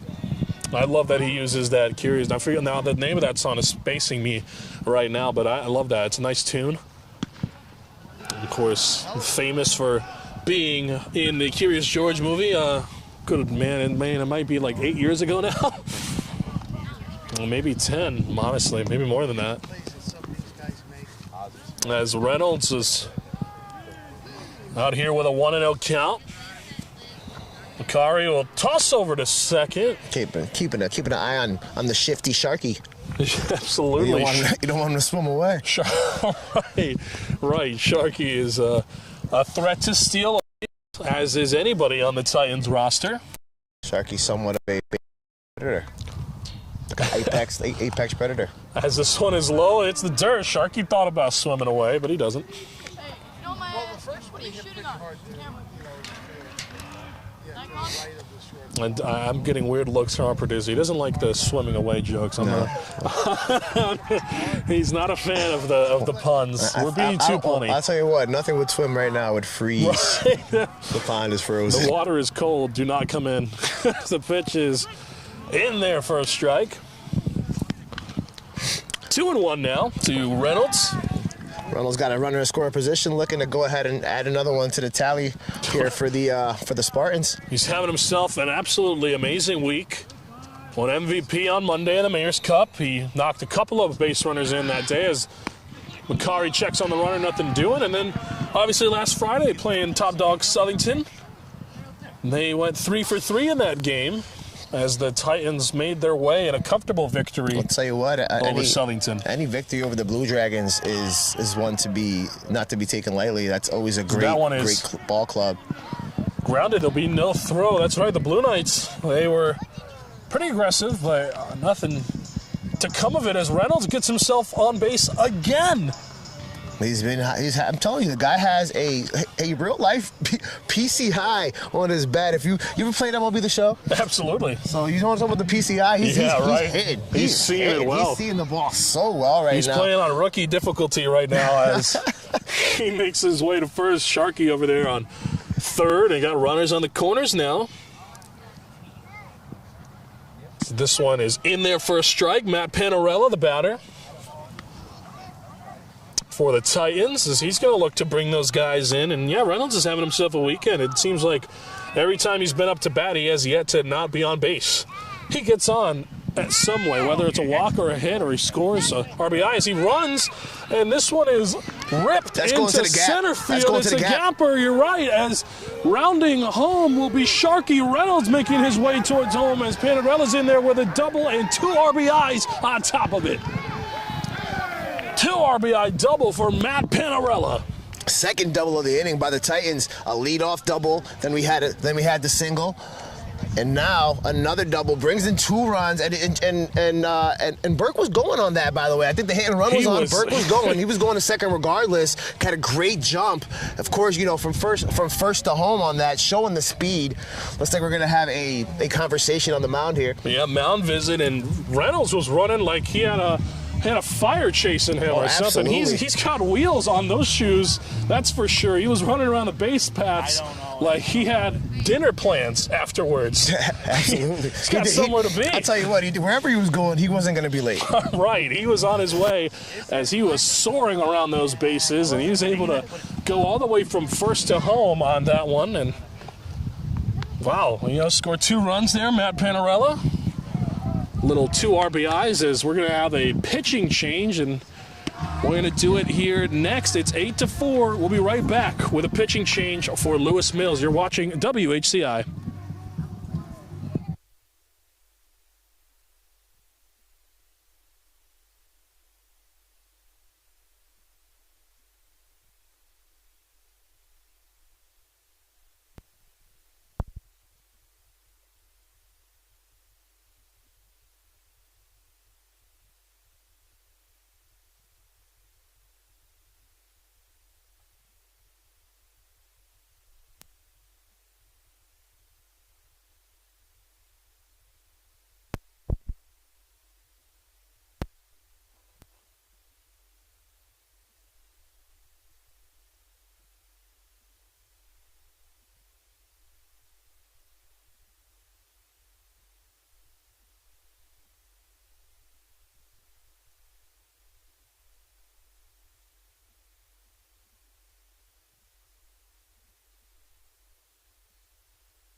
All right, back here at WHCI as Tyler Redden will step on in the top of the order. And a new pitcher on the mound, it's Pavlicek. As I like to call him, Big Ty. Big Ty stepping into the box. Big Ty Redden as wow. Second time today. That's the second time he's been plunked today. Back-to-back hit by pitches, and that an intentional walk would suffice too. Yeah, I mean it's easier and less painful. And Tyler Redden, he takes his bag. He doesn't look too affected by it, but he's a good kid. He gets it. It's not intentional. It's not intentional at all. It's just cold. Which is why it probably hurts him more. Yeah, for sure. It definitely hurts him more. As that one, he gets hit, but Josh Gertner, that'll bring him up with a chance to score a couple of RBIs. Oh, as he almost gets hit. Panarella and Redden thought about going. Redden looked for Panarella first before he took off. And not just that, when it's cold like that too, it's brings things like control issues for the pitcher on the mound and things like that. Yeah, absolutely. So he may be having a couple issues just trying to get his arm warmer. He did just come into the game. Maybe he didn't get enough warm-up pitches as well, but that's definitely a factor when it's cold. It definitely affects the arm. Absolutely, as Gertner almost gets hit, and he watches out as the pitch is. This one is swung on and hit into center field, which should be routine. It is. Runners will not tag. It's a routine fly out for Josh Gertner. Kind of hit that dead zone over there in center field. Had all the height in the world and just kind of died about 20 feet from the fence. Right. And here comes in the second baseman, the senior, Calvin Cianflone. Right. Who was handling the second base duties earlier in the game. He's a pitcher and an infielder. Today he's an infielder. He favors the Red Sox. His grandfather is his biggest inspiration and says he's his #1 fan. That's so awesome. Plans to study math in college. The pitch to him is in there for a strike. 0-1 now as he's played baseball since he was 3 years old. He enjoys playing football, basketball, a little bit of poker, and he has an older sister too. Julia, she graduated in 2020. Was a multi-sport athlete. So he fouls this one off, and her primary focus was actually track and field. Wow. And now we have her brother here playing baseball. A very, very athletic. And I'm sure the grandfather's very proud to be to be the hero of his grandson, and I'm sure that they've enjoyed numerous baseball games together. He's enjoyed watching him play baseball this year, having a great with the season that this team is having. Absolutely, and Cianflone has been a big part of that, a everyday second baseman for the Titans, and of course he mentions he has a younger brother too, Desmond, who he believes is going to be playing Titan baseball very soon himself. That's great to hear. To keep the Cianflone legacy afloat. Right. As he hits this one, pops it up into shallow left field. Shortstop unable to grab it. Left fielder picks it up. The throw into third is a little off target. And that'll load the bases up. That's such a hard play to make, running backwards like that from shortstop. Just kind of, he's kind of running. He's got his glove hand, his left hand, over his head, trying to play that ball. It's definitely not the easiest play to make. No, right, and he almost made that. He almost made that play though. It's almost like, it's like in no man's land. You got left field running in, so it's kind of like, you got it, I got it, and you got to call, they got to talk out there. Right, and of course, the wind is obviously playing a factor there too. Yeah, and that's going to load the bases for our cleanup hitter, number 4, batting fourth, Tommy Hussey. Tommy Hussey, your favorite player, it seems like. I love how it's poetic justice to me. Poetic justice. Tommy Hussey, he's gone yard a couple times this season, once at home, because that one's in there for a strike. Now, the last time he went yard, it went right over that fence over there in left field. See if he can do that today. The wind is blowing against the ball. Right now, as pitcher will step off. A lot of power. That's right. A lot of pop in this Hall lineup, up and down, all 1 through 9. Because that one is inside. He jumps out of the way there. The wind is blowing east right now. It's down to 9 miles per hour. It dropped an entire mile per hour. I couldn't tell. Gusts of up to 16, though, as he hits this one right towards us. That's me. I got it. Me. Over in right field, and I was ready to catch it, I'll grab it. I was getting ready to grab that one and catch it, but, hanging out with the young fans here. Absolutely, young fan able to grab that ball. Got quick legs. Hands it back to maybe a future Hall Titan himself. Maybe, as this one is lined into left field. That'll score a run, now 2, as he gets in there safely. It is a 2 RBI single for Tommy Hussey. Cianflone almost again came around that corner. I'm almost wondering if there's something going on in that corner, because when Tyler came around the corner, kind of the same thing happened. I'm wondering if there might be a divot in the dirt there. You might want to get that checked out before one of these guys gets hurt. Yeah, maybe nothing we can see from here, can't really but maybe see it from here. But I'm really curious. Maybe it's something about rounding the base paths. They just losing their footing. Either way, 2 runs do come in to score as the Titans extend their lead to 6. That one's in there for a strike. That's 4 RBIs I can remember off the top of my head right now for number 4. Yes, Hannawald is now in to bat, the 5-0 hitter. I'm just saying, that's 4-4-4. Yes, he hits this one back behind the plate and out of play. After that foul ball, only 1 away still with 2 on. Pavlicek. I do think it's important to note the Titans here scored 10 unanswered runs since the first inning. That's right. They're on a bit of a streak right now with their run scoring abilities. That one's a ball. So 1-2 now the count to Hannawalt. So now we have a 76-27 run differential. Yeah, that's right. As swung on and missed, it's a strikeout. Look at me doing math. Shout out to Mr. Dunlop. That was my high school algebra teacher. He'd be very proud of me right now. I'm sure he'd be proud of you. As Hannawalt gets a punch out, and that'll be the second Titan out of the inning. And of course, you're right. You were right with the quick math there, but it's now Jeffrey Nyman, the batter.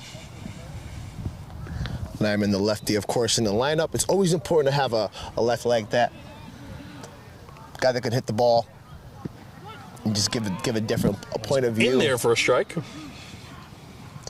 It's got the shiesty on. It's a little chilly. I'm a little jealous. A lot of the players are wearing them now on the field when it gets cold like that.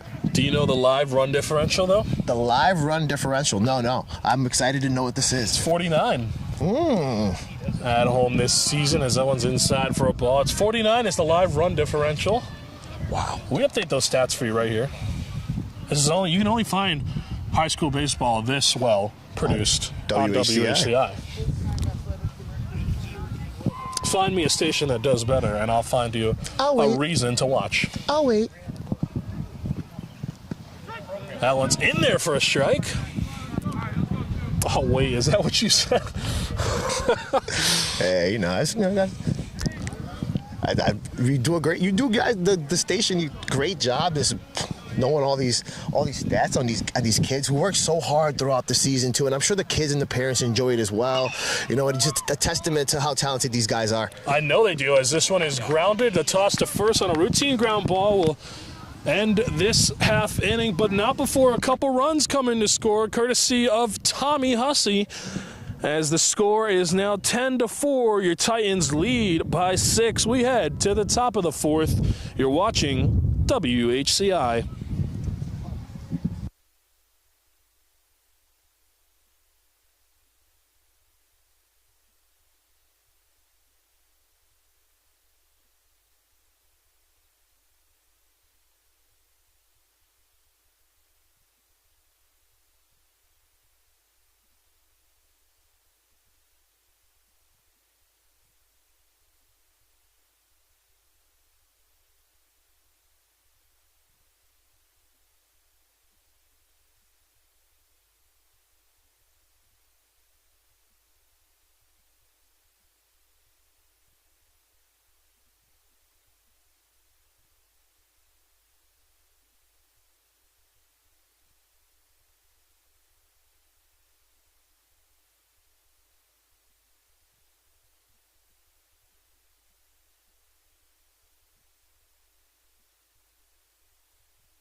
Here on WHCI as we get ready for fourth inning action here in West Hartford. Batter will take his little pre-prep swings, and Cam Levine out there on the mound still. Still. You're still out there on the mound for the Titans. Oh, and you know what it was is it looks like Reynolds just fielded a ball that actually landed over into outfield area. Oh, wow. Yeah. Okay. Double duty. So, double field duty. Ball landed over there, and Reynolds had to scoop it up. Watch out. Heads are rolling over there on the Lewis Mills half. As that one almost gets them. They had to get out of the way. Mm-hmm. And they're sitting over there like, hey, you're on our team. Pitch is fouled again. Millen Jonas, the batter. He's 1-2 now. Has the count. Levine, the pitch. This one is lined right to the third baseman, but actually gets past him and into left field for a base knock. Hussey throwing that one back in. Did pretty quickly, I might add. Yeah, he's having a great game defensively and offensively for the Titans today. He's having a shutout game, that's for sure. He's making himself known as Bavelchak, the reliever for the Spartans, is going to make his way to the plate with a runner on, nobody out here. You know, I like to think of games like this when, you know, the juniors are having big games and, you know, towards the end, it's, you know, a passing of the torch, you know, of the next guys up. Right. Even though they're, you know, they're here and they're here and now. That's right. As the runner goes, calls a ball, throw to second, a little off target. Into the outfield, but he'll stay there. That's second. I think that might have been a little bit of miscommunication if he didn't know if he was going to be on the left or the right side of the bag when he came up there. That's right, and he, even though it went into the outfield, he was able to make sure that runner stays at second. Yeah. So it is a stolen bag. I'll tell you what, though, that ball was coming in there hot. You had quick release there from Redden. Quickly had that ball been caught, I no doubt in my mind it would have been an out. That one is outside for ball 3-0 now. You give him the green light here? 3-0. You know, it's tough to say, especially being down by 6 runs. Well, his coach doesn't give him the green light, draws a 4-pitch walk, as now there are runners on first and second with nobody out. Honestly, I think I would have did the same thing that the coach did.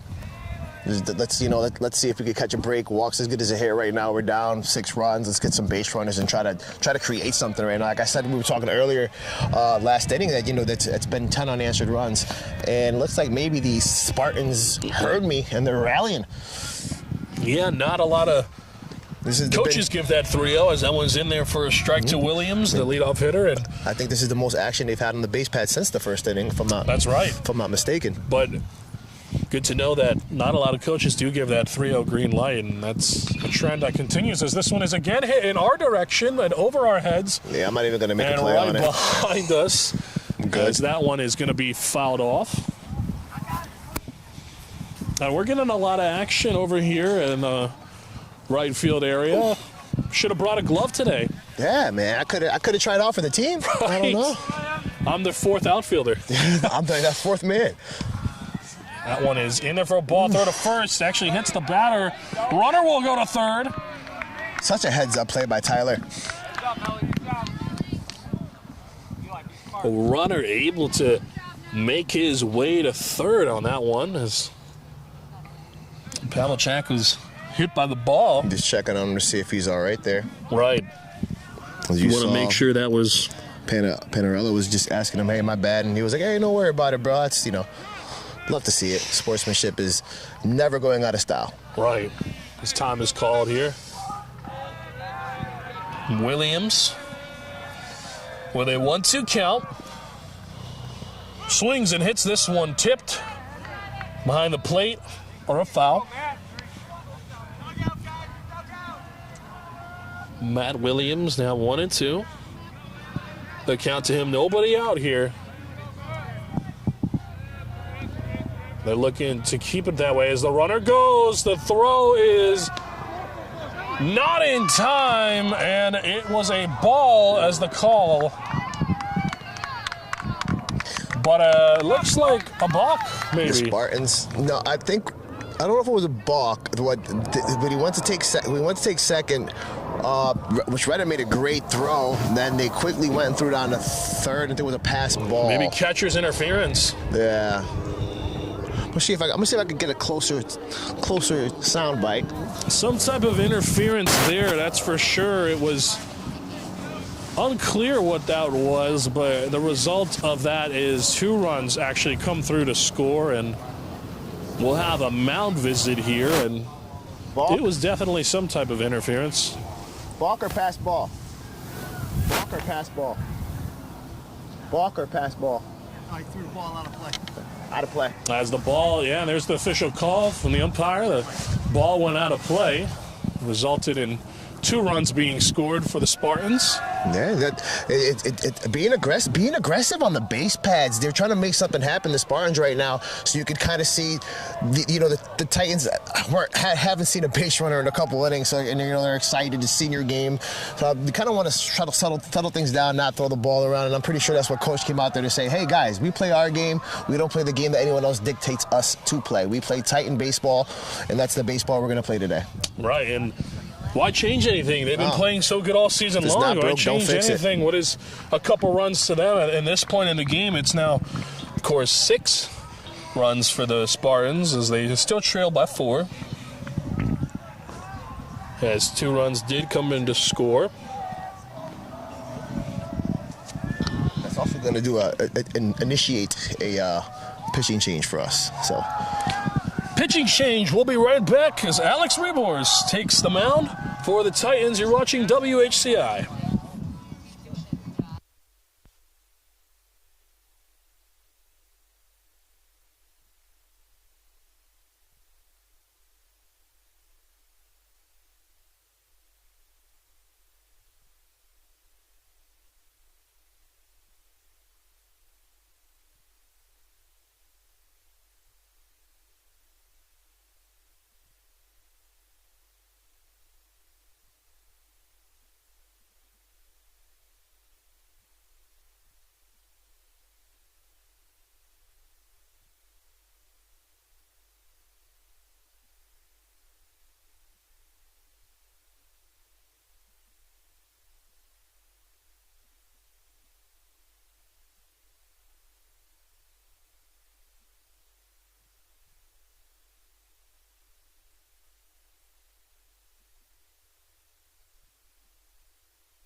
Back here on WHCI is Alex Rebors, the new pitcher for the Titans. And he comes on in a spot where a kind of fresh start for him with nobody on. Fresh start for him with nobody on, and the Spartans just scored 2 runs. That's right, as he gets in there with a strikeout, immediately comes in and throws that necessary 3rd strike and gets that batter out with the punch out. And that's something you don't see every day too, as well, is a pitcher coming in for 1 pitch and getting the 1-pitch K. That's an awesome stat to have. That's right, he gets the 1-pitch strikeout, and of course the first backwards K as well. Right, he gets the first out of this half inning, as that one is low for a ball.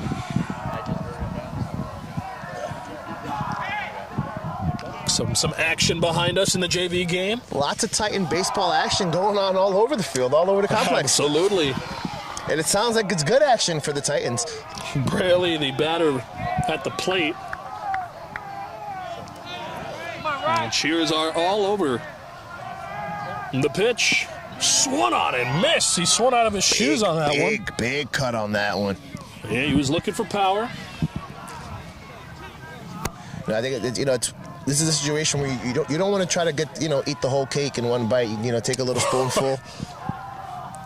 See, Fowles tips this one on a check swing. Small ball, chip in, chip at it, chip at that lead. You don't have to get it all back at once. But it's so, when you see that fastball, you guys get a little big, and I don't blame you. I do not blame you. Pitch is called a ball, 2-2 now with 1 away. LeBraley.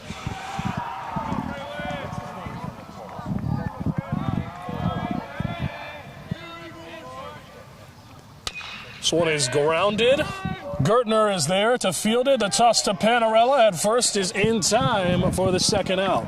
Little 6-3 put out there.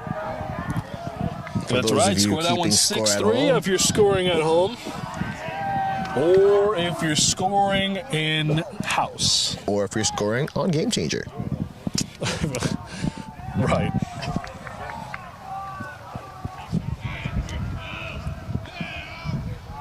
Here's the pitch. Actually, I don't think Game Changer has that option. I don't think it does. Not sponsored. We do not sponsor them. It's Alex Rebors. The pitch is fouled off over by us. Watch out. Heads up there. As that one is over into action today. The field. There's my little Titan going to go get it. Oh, no, he's not. Yeah, there he goes.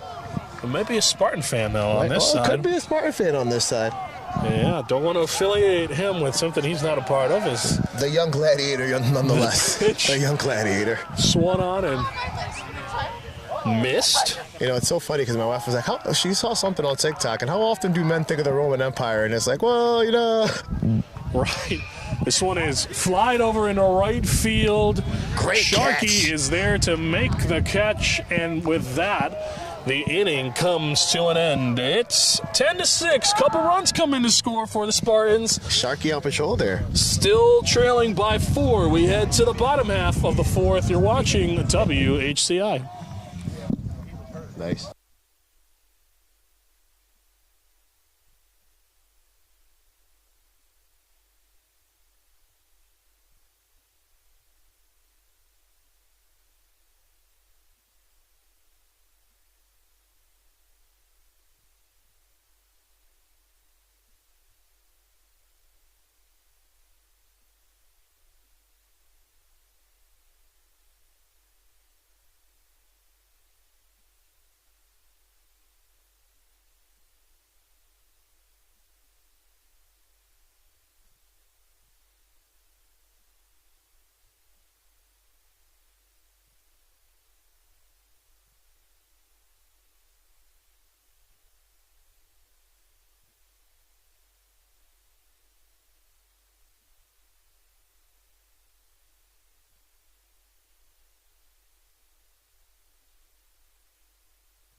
Back here on WHCI as we get ready for the Titans to try to make their mark here on senior night.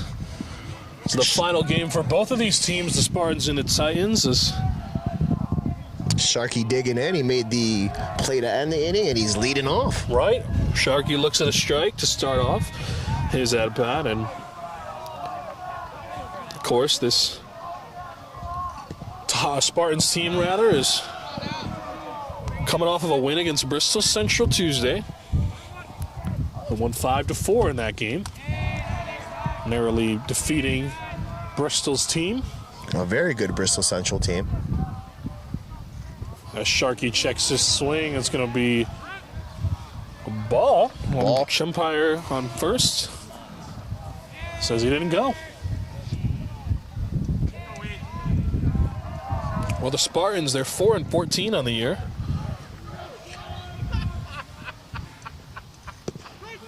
Well, that one's in there for a strike.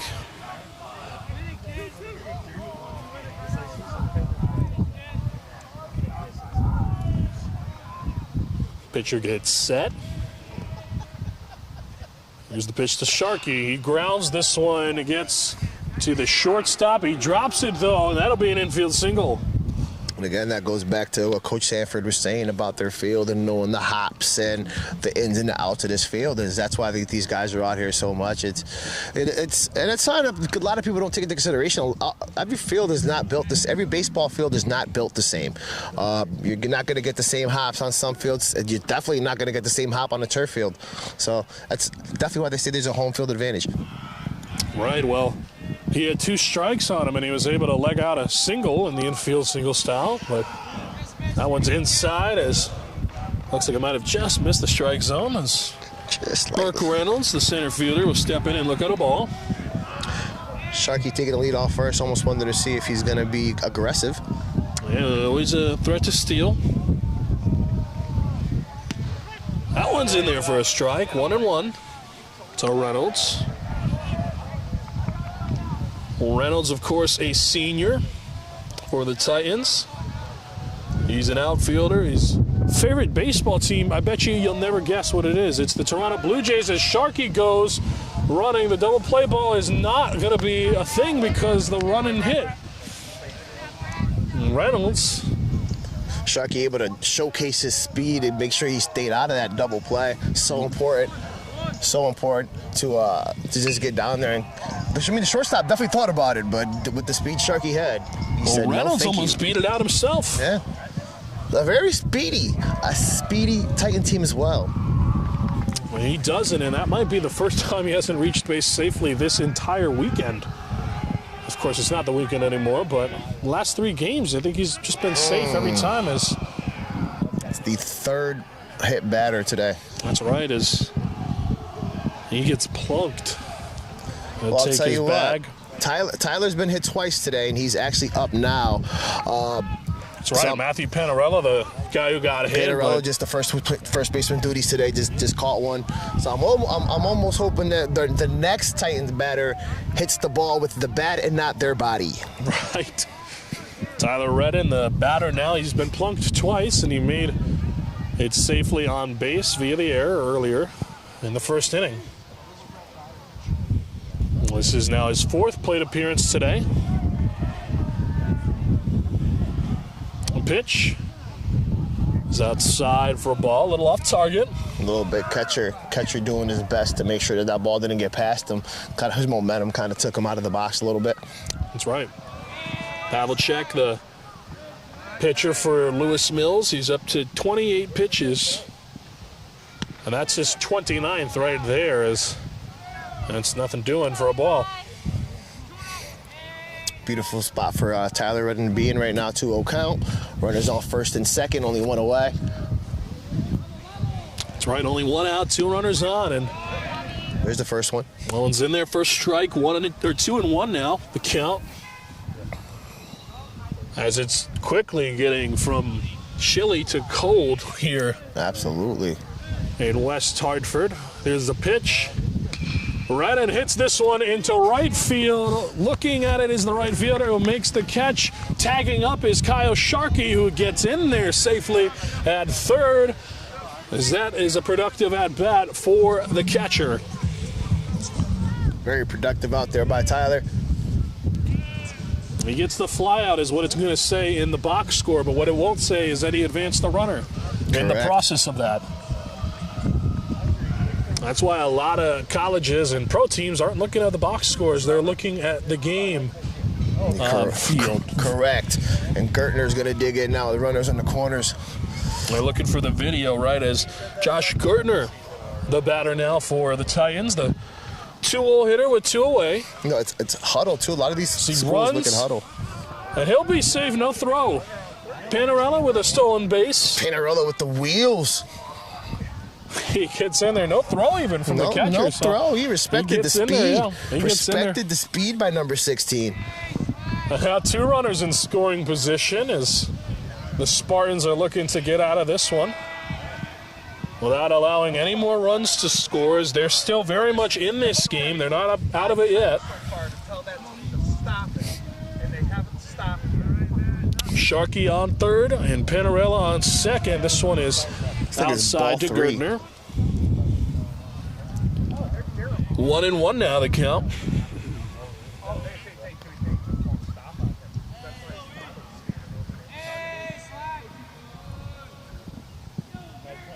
2 away here in the bottom of the 4th. One's in there for a strike.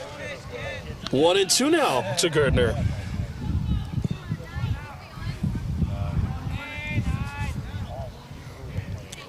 Pavlicek looking for the punch out here. 2 runners in scoring position. Blue calls time. For pitcher's time or batter's time.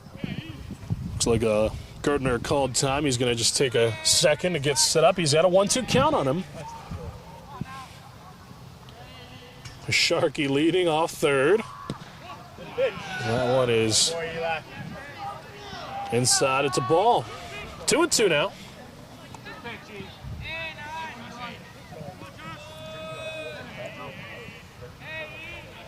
The 2-2 from Pavlicek.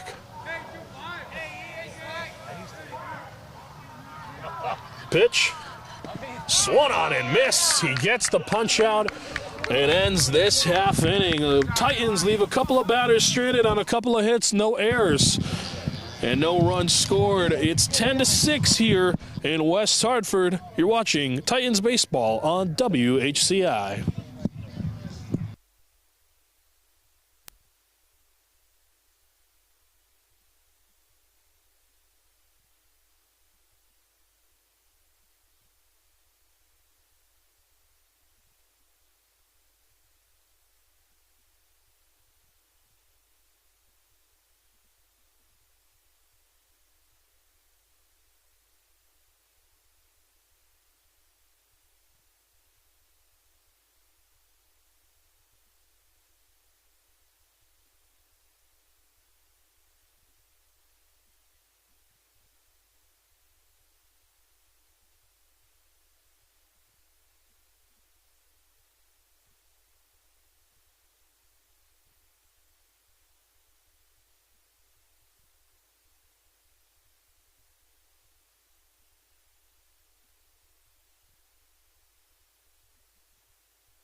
Back here on WHCI here in Weehaw, West Hartford, where city style meets village charm.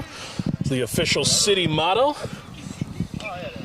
So this one is Weehaw. Ripped foul. Yeah, Weehaw. I like that. Weehaw. What his nickname is? Weehaw is in West Hartford. I got that. I like it. I love it. I like it.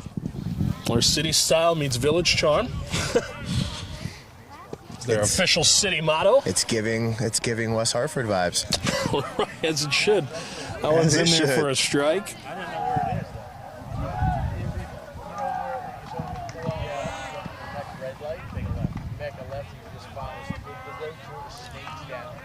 Alex Rebor's still out on the mound for the Titans. The pitch. One's high. Just a tad. For a ball. Getting really, really windy out here. It is. And chilly. As soon as that sun set. As the kids would say, it's brick out here. It is absolutely brick outside. Actually, they'd say it's tight brick out. That's what they would say. Is that right? It's tight brick out right now. Is that right? Alex Rebor's on the mound, of course, and I'm not sure if you know, but I speak teenager. I have 2 kids at home. This one is grounded to short. Gerdner is there to field it. Toss over to Panarella at first. Makes the out. Bertrand goes down. Ground out. These guys have had quite the afternoon together, having almost somewhat of a catch on the infield. A lot of the ground balls have been 6-3, 6-3, 6-3 putouts. Yeah, I think makes it easy. the last few ground outs have been. So that makes it easy for those of you that are scoring at home. Or those of you that are scoring in-house. And it makes it a little easy. Harding, the batter now, he'll look at a strike. Rebors. It also means, that's a good job by the Titan pitchers keeping the ball low to entice those ground balls. He's a ground ball pitcher for sure. As it's now 1-1, the count. Rebor's a big ground ball pitcher. He's definitely a guy that attacks the zone, but in a different way that allows his defense to be prepared for balls to not be in the sky. Absolutely. And more so on the ground. I think a lot of young pitchers make the mistake of thinking that they have to be unhittable at all times and forget that you have another set of 8 guys on that field with you. 6 behind you that are gonna as he fouls this one off his foot. Ouch. That's gonna hurt. You're gonna want to walk that one off, and especially in the cold. Yeah, and he's limping. You may want to definitely take your time with that one.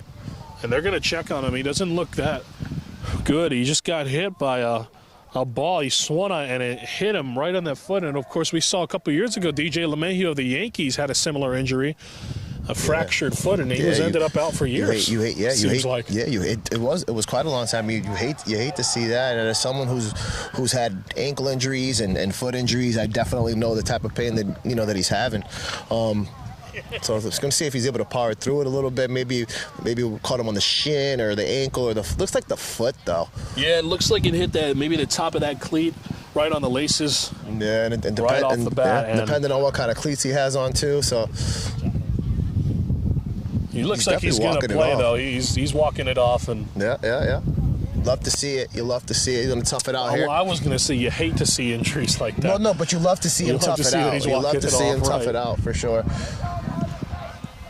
But you definitely hate to see an injury like that, but you love to see when a player shows the tenacity to tough it out and get back in that box. It's a love-hate relationship. As this one is grounded. Hannaway unable to grab that one. What an answer, huh? Yeah, he's able to hit this one. And he walked it off, and then he got himself on base. Right. And it looks like Hussey actually stumbled out there in foul territory. There's a divot out there, you're right. Yeah. Looks like there's a divot. He looks like he fell on something. And he's walking it off over there and left, too. Yeah, he looks good. You don't want to roll an ankle for sure out there. Especially with the game he's been having. Right. Runner leads off first. This one is fouled. It's the backstop. Maldonado, the batter. Harding leading off of first.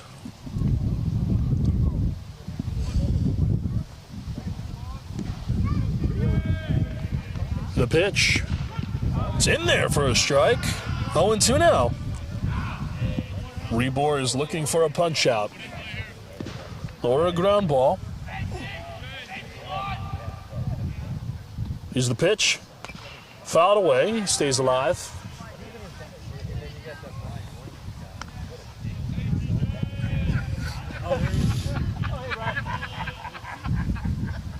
Oh, 0-2 now with one away here in the top of the 5th. That one's in there for a called third strike. Alex Rebors gets the punch out. Very, very calculated pitch count after giving up the single, and pitch selection after giving up the single to get that strike out there. He got nothing but strikes there. A couple of foul balls and 2 strikes. That's all he needed. No balls thrown in that at bat. No. Runner goes. Caller's a strike. The throw to second is not in time. Makari.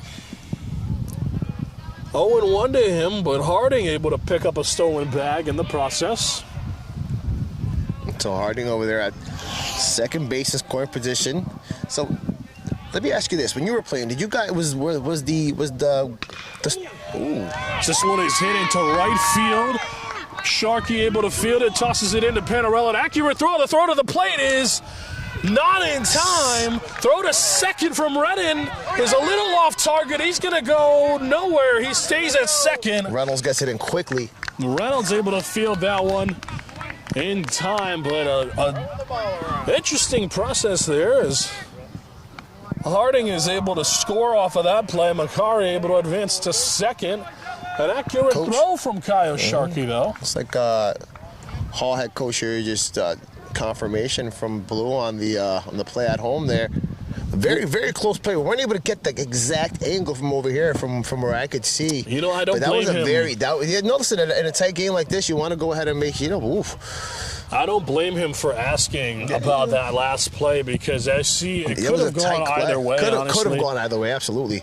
And you have to ask in that situation. In a game like you have to ask. Yeah, you absolutely have to. A good job there from Sanford. As he's able to make his presence known to the umpire as Melinginus is in now. I was going to ask you about the oven mitt glove that the guys are wearing now. Right.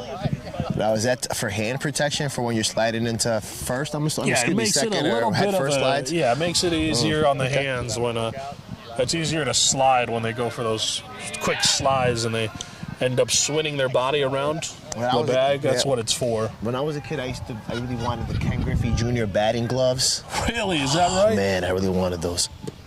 Well, that one's in there for call third strike as Rebors gets him looking.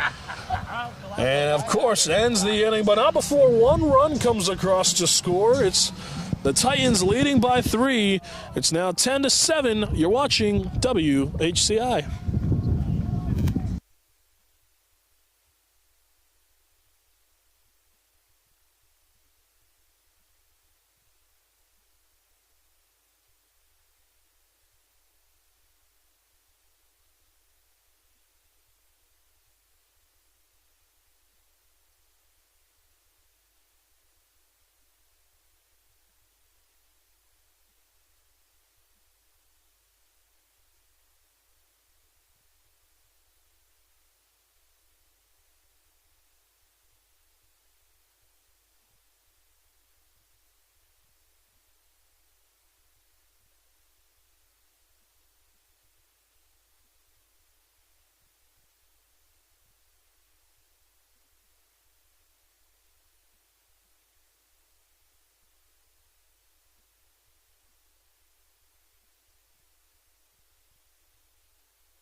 Well, we're here at West Hartford at Hull High School, home of the Titans. They look to win their 8th game at home out of 9. They've only lost 1 here this season. Coming to Farmington and the Riverhawks. This is the bottom of the 5th. Action on WHCI. The Titans lead 10-7.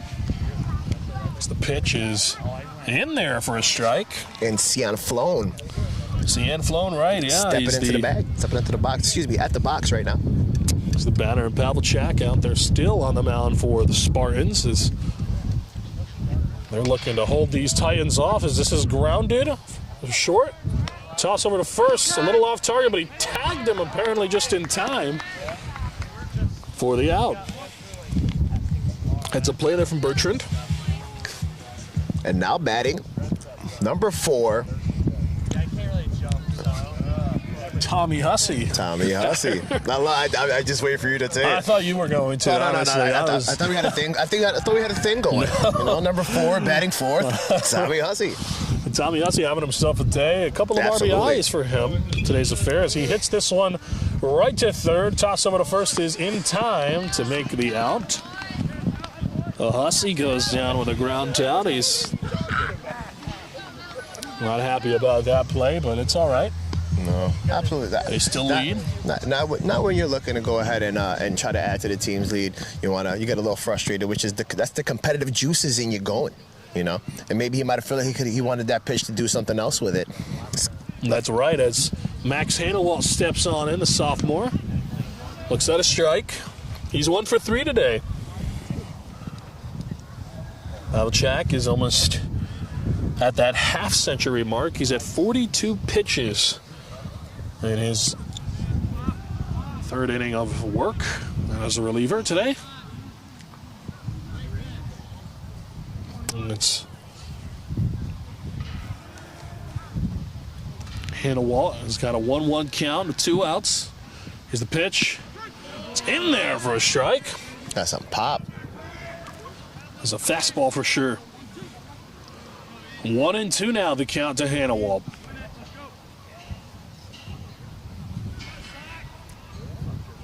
Pavelchak, the pitch. Check swing, called strike 3. Catcher will tag Hanawalt for the out. So it's a strikeout to end this half inning. 1-2-3, go the Titans. No runs, no hits, no errors. It's 10-7. We head to the top of the 6th. You're watching WHCI.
Here's a look at the Titans dugout.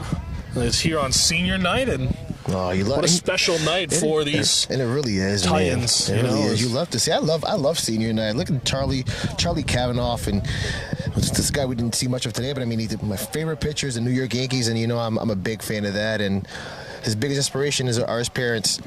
And he plans to study economics in college. And like me, like Mello, he enjoys playing golf and hanging out with his 3 brothers. And he's played baseball since he was 4. He's got an older sister named Caroline who played field hockey. As this one is lifted into right field, Sharkey able to pick it up for the first out. And that's so special, Mm-hmm. Family ties. Absolutely. His younger brother, Sean, is actually another current Hall baseball player. So, wow. It's nice to see that, especially on these senior nights like that. And I'm telling you, every baseball guy's a golf guy at heart. Right. And Kavanaugh is just another one of many. We're excited to see that. All the seniors, of course, and we'll make sure we spotlight some more seniors coming up. Absolutely. And as you stay tuned to this broadcast, you can hear about some of the other seniors we have yet to see. So make sure you don't turn that dial just yet. It's early. It's just still a little late. It's at the top of the 6 o'clock. Yeah, we got some good baseball here, too. Not too many baseball left. Not so much baseball left. Of course, we'll have a post-game show, of course, too, as well. That one is swung on and missed, or strike. 0-2 Yes, we're gonna stop and hang for a little bit and hang out and talk to the Hall head coach and possibly some of the players, some of the seniors, maybe a couple juniors as well. Well, we don't want to give away too much, but definitely stay tuned and see who we have in store for the post-game show on WHCI, and you can catch that shortly after the game as the pitch is and then the dirt ball. 2-2 now to Williams, the leadoff hitter, with one away. Especially too with the weather, the grip on the baseball as a pitcher. You know, that's definitely going to affect. It has been affecting the ball all day. In the later innings, and with the higher the pitch count gets, you're going to see stuff like that. And as you can see, he said I'm a little cold. He did the little mound, the little arm action. Right, as that one was also a ball. 3 now, 3-2, full count.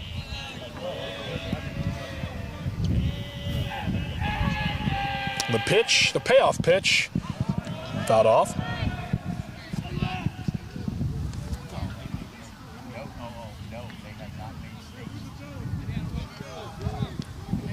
Three, 2 now. One away. Is the payoff pitch. And he thought he was going for a walk, but he's actually going back to the dugout. It's a strikeout for the Hall Titans. You love to see it, huh? They got him looking. Alex Rebors feels good about that, and Williams for sure thought he was headed towards first. Yeah, they were definitely fired up off that one. Rebors was like, no. That's a strikeout. Braley, the batter now for Lewis Mills. That one's in there for a strike. That's quickly 2 away now at the top of the 6th. Yeah, absolutely. These Titans looking to go ahead and get another at bat. The pitch from Rebors. Low for a ball. You know, and again, there's a lot of little things that you don't see in the scorebook, and just the amount of balls that Tyler just this past inning just been able to just scoop and stop, I think, is a true testament of his glove behind the plate. Yeah, the heads Great up. glove. Able to make sure he defends that ball greatly. He's like a wall back there, as that one's in there for a strike, and he's been calling a good game. Third pitcher on the mound that he's had the pleasure of working with in this game, and he's definitely calling a good game back there with his pitchers. Absolutely.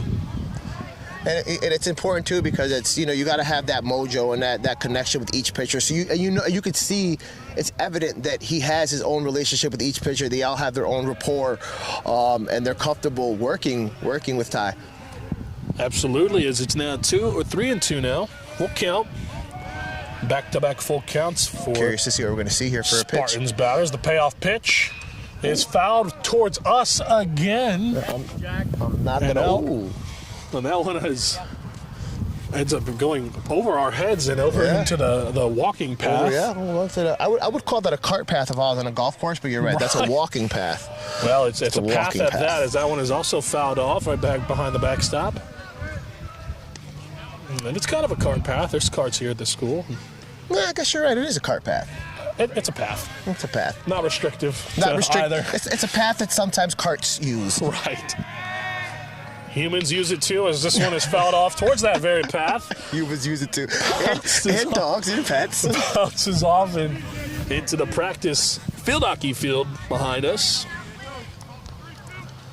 3-2 the count, 2 away. I'm going to do that 3-2 again, looking at the pitch number 8. Payoff. Is in there for a walk. He was able to be patient and draw that walk. He saw about 8 pitches during that at bat. It's a great at bat there for the Spartans. And he's able to draw the walk and with 2 outs, get a runner on board.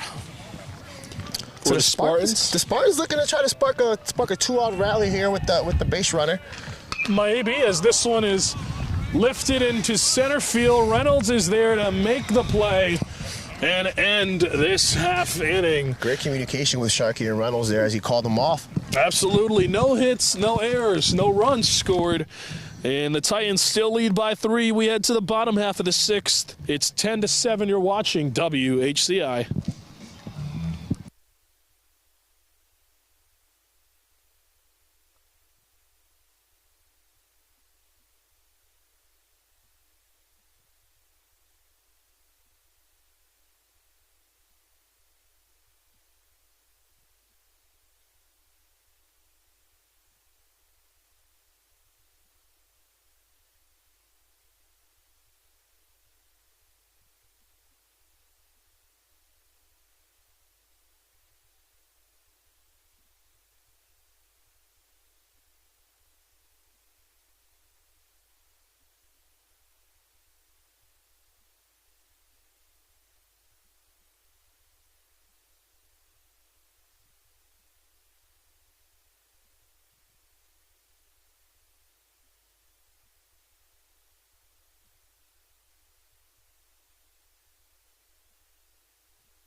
there's a look at Sean Fay's poster and among the other seniors' posters on senior night. And Carmelo, Sean is a senior. What do you got on him? Sean's favorite team is actually the Boston Red Sox. And an interesting thing is he plans to be an Eversource lineman after high school, something I could definitely sympathize with as I work in a bucket myself. And he's played baseball for 14 years and he enjoys fishing.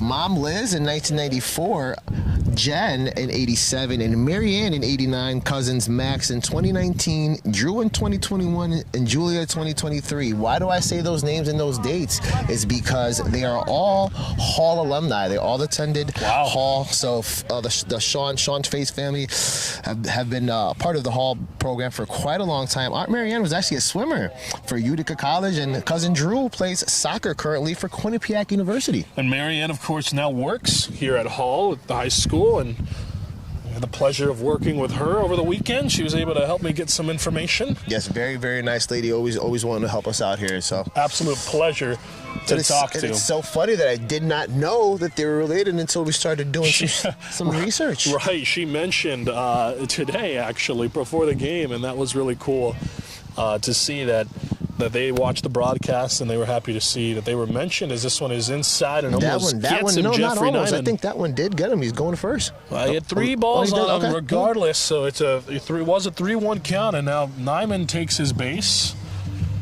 And he gets on here to start the bottom half of the 6th, but very cool to see. Very cool stuff. Marianne was able to come over and talk to us. And it's the family loves watching. Yeah, and it's a special night. It's senior night. Right. Oh, you love to see these guys get their due. Right. It's a long season, and it's people think that baseball season is just during the spring. I mean, a lot of these guys are playing year-round baseball, whether it's travel and doing hitting lessons, pitching lessons, and things like that. It's a lifestyle, and it's a grind, and it's a culmination right now, senior year. Absolutely. As Kyle Sharkey steps up to the plate, and Nyman's going to go. Call is a ball. Catcher drops it. Nyman is way in there in time. Nyman, all you saw was a cloud of dust. I mean, this guy, you blink and he was on second base. Great speed. Call him Lightning McQueen as he gets in there safely. But you mentioned they play summer or travel ball. That's right. A lot of these kids will play in the post-96 Legion teams together as the bunt attempt is fouled off. It's umpire very vocal about it. From our angle here, you couldn't really see if it was fair. If it looked fair from our angle over here, from the grass. Right. Of course, I'm glad we're not calling the game on fair or foul. Play the post 96 though together, and a lot of these guys will end up playing with the members of the Conard baseball team, of course, crosstown rivals, but brothers at heart. So they play a lot of summer ball with each other throughout their lives, as this one is fouled back behind the backstop. And what a special game that was Monday, the Mayor's Cup. Always a great time, no matter the sport. And this time, of course, Hall was able to walk away as champions of that annual Mayor's Cup. That's amazing. So do they call the Mayor's Cup? Do they call it the Mayor's Cup when it's football as well, or it's basketball? The Mayor's Cup. It's always the Mayor's Cup. It's always the Mayor's Cup, and it's always Conard and Hall. I think that's amazing. I grew up in Meriden, and we have something called the Stoddard Bowl. Oh wow! And that's Maloney and Platt. They're both Meriden schools. Oh, as the pass ball will get away from the catcher Maldonado, as Nyman is able to grab a bag on the pass ball. Another stolen base. That's right. I'm telling you, the guy's quick. If we blink, we might miss some score. Right. He's fast. 2-2 now to Sharkey digging in. Sharkey with himself. He's 2 for 2. Sharkey's having a good game for himself as well. That one's a ball. 3-2 now. Full count. Nobody out. And that was a special night on Monday, and you were able to talk to not only Nick Sanford, Hall's head coach, you were able to talk to Brendan Smith of Conard, and a special game for both of those gentlemen as they're now both head coaches themselves. But before that, they played post-96 baseball as kids together, and they also, as Sharkey draws the walk and puts runners on the corners now with nobody out, and Burke Reynolds up to bat. But not only did they play together as children, but they also played for their respective schools that they coach now. Brendan Smith played for Conard growing up, and Nick Sanford, a play for Hall, and so it was really a full circle moment for all of them. You love to see them. You love to see them come back and give back to the community, give back to the schools that helped make them the players they were and the men that they were. And I'm sure that they love teaching that and passing that down to the next generation of Titans and Conard Red Wolves as well. Absolutely, it was special for everybody there, especially the families in attendance, and it was special for me. It was my first Mayor's Cup in baseball. And it was really, really such a special day for all of us involved. And you could really feel the excitement from both sides. And it was just a fun day all around. And everybody had fun. And it's always fun when there's a high school that has two teams. Right. And there was a lot of family there, too, which made it even more special for me. We got to see some of the fans on both sides of WHCI. Of course, everybody watches the games. The Red Wolf fan and the Titan fan. Well, it's great. It's great to see. It was friendly. But Brendan Smith put it best as Burke Reynolds steps up to the plate with a chance to make a splash here. And Brendan Smith put it best as Sharky's going to go as this one is grounded and foul. Sanford will scoop it up barehanded in the cold weather. That's pretty good. Showing his Hall Titan alumni baseball skills. Right. Sharky took off almost immediately. He was in a flash. But yeah, it's always nice to have a town when the town has two high schools like that. Those rivalry games are always quite amazing. I grew up in Meriden, and I'm a Platte guy, and we had our Maloney versus Platte. Runner goes. Ball and. We used to call our Thanksgiving, it's called the Starter Bowl. We'd always say, the turkey always tastes better when the West Side wins. So Sharky gets in there with a stolen base, and Brendan Smith, head coach of Conard, put it best pregame. He said it's really just a bunch of brothers playing in the backyard.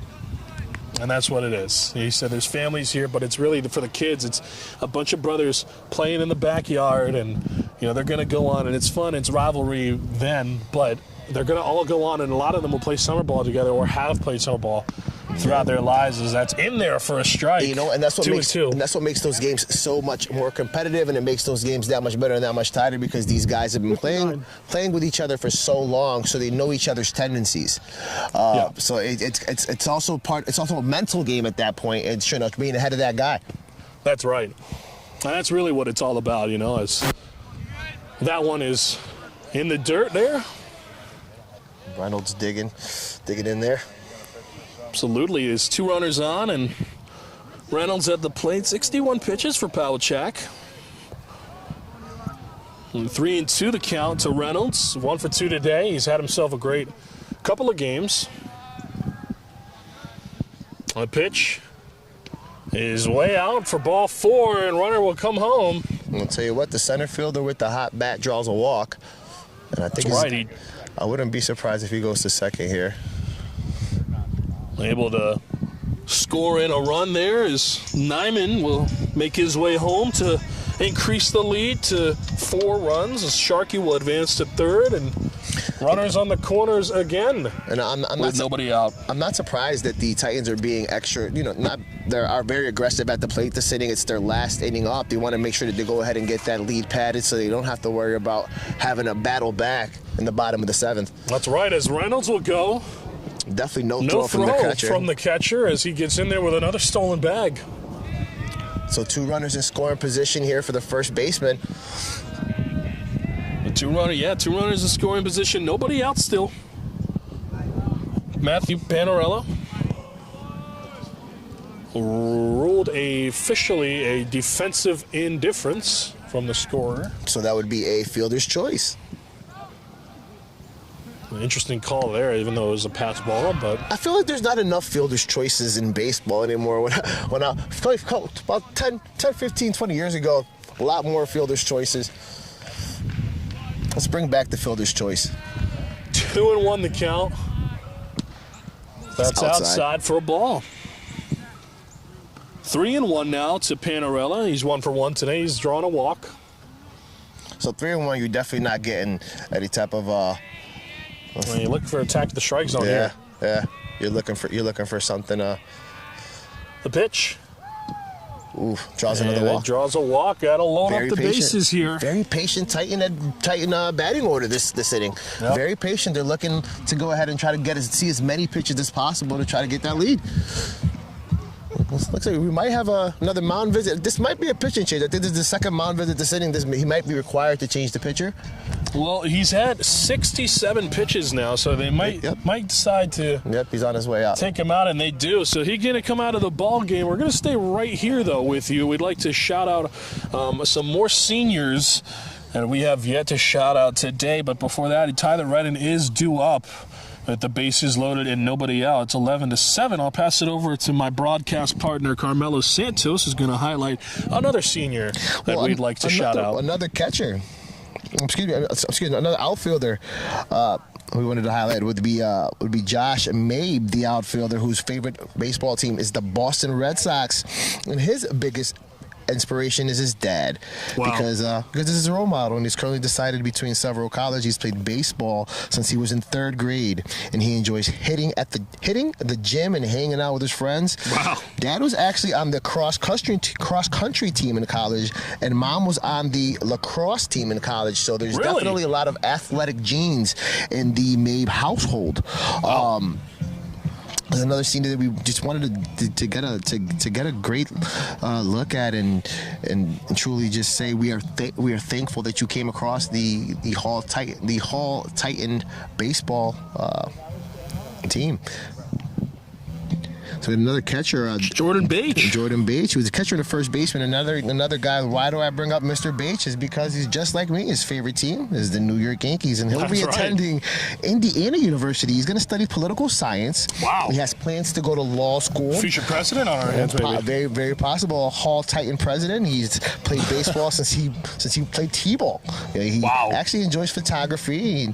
He likes to shoot sporting events with his photography. And that's right. pretty cool. He mentioned he was a photographer at the beginning of the season. You know, another guy who played baseball that's a photographer now is Ken Griffey Jr. So maybe he's got a little. Well, you know, Randy Johnson is another one. Really? Yeah. Wow, Randy Johnson's another guy that's taking pictures. They've worked games together.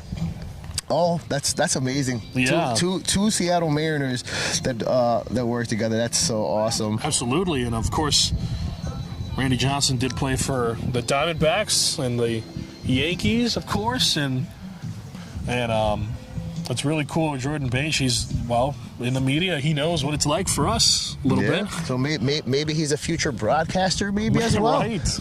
Give some insight. Maybe out in Indiana, he goes and calls some basketball games. I don't know. Well, I'll tell you what, whatever it is that these guys choose to do, just know that the community is thoroughly behind you guys, and we're thoroughly proud of you guys as you guys continue to go on and take this next journey into adulthood and into college. And if those of you that are going on to play at the next level, we congratulate you guys, and we encourage you guys to keep up all the good work, keep working hard on and off the field.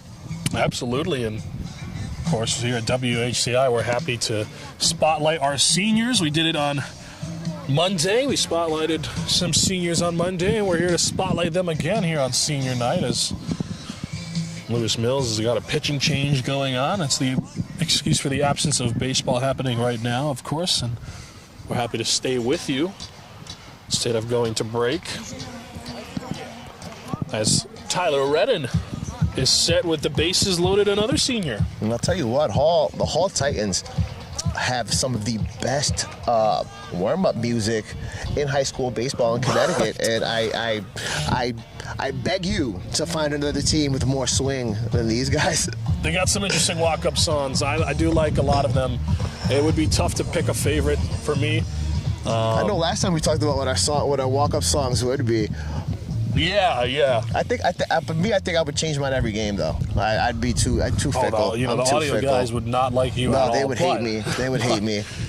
Of course, I think I would do something similar though, but I wouldn't change it so often to where the audio team doesn't like me. Well, I'll tell you this one's a ball, and it's Harding, the new pitcher on the mound for the Spartans. If I was hitting the ball like Ty, I would ask. I'd be like, hey, let me get a different song every week. You know? Did you see my last game? I did a new song. Hitting the ball like Tommy Hussey, more like today. Yeah, that too. Hot hitter. Burke Reynolds over the weekend. All these guys, I mean, again, hitting is contagious. These guys are. This guy's hitting. This guy's hitting. This guy's hitting. Hitting is contagious, just like winning is contagious. They've been so good at doing it all season long. So that one's in there for a strike. 2-1 now the count. Nobody out. So a clean slate as they look to unload the bases. Tyler Redden in a prime spot to make a loud at bat as this one is grounded. The throw will be to home. It's off target. Run's gonna score. Run will score as Tyler Redden gets on board. Probably will be ruled in error, so no RBI to him as of now. We'll tell you what the score officially rules that in a second. Third base was looking to cut off that lead run. That's right. They were looking to avoid going for the extension of the lead, but I thought maybe go for 2 there. I thought. I mean, and just allow the run to score. But I like the idea he had. I like the idea he had. He made a heads-up play, and you don't have much time when the ball's coming in that fast at third base. You got a guy that's already going to third, and then you got so you're either going to try to tag him and then try to make a throw to first.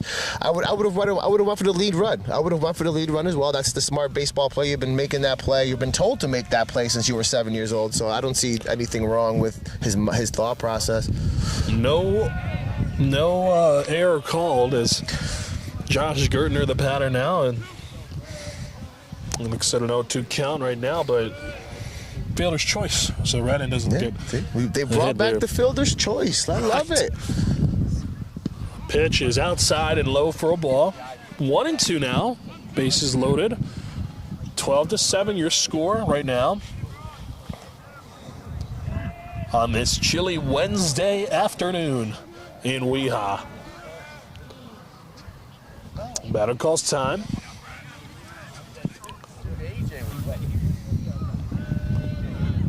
What a finish to the season this is setting up to be. The pitch. Oh, that one is inside and it almost gets him, and it does get him. I want to say that's the 5th batter hit today. And it does hit him. So a run will come in on that hit by pitch. Burke Reynolds, that runner that scores. And Calvin Cianflone will step up to the plate. Another senior. Got Matt Panarella on third, Tyler Redden on second, Josh Gertner, the hit batter, on first. And there's still no outs here in the bottom of the 6th. Here's the pitch. That's inside, almost gets him. 1-0 the count to Cianflone. Up and in. Cianflone handling the second base duties today here for all the season long. Titans, and all season long he's been solid. That one's in there for a strike. 1-1 the count. Cianflone is 1 for 4 today. Harding, the pitch. This one is popped up towards us over here in right field. No, my glove could not get to that one. It lands over in the practice field hockey field. And it's 1-2 now to Cianflone. Nobody out, bases loaded. Harding, the pitch. Fouled off.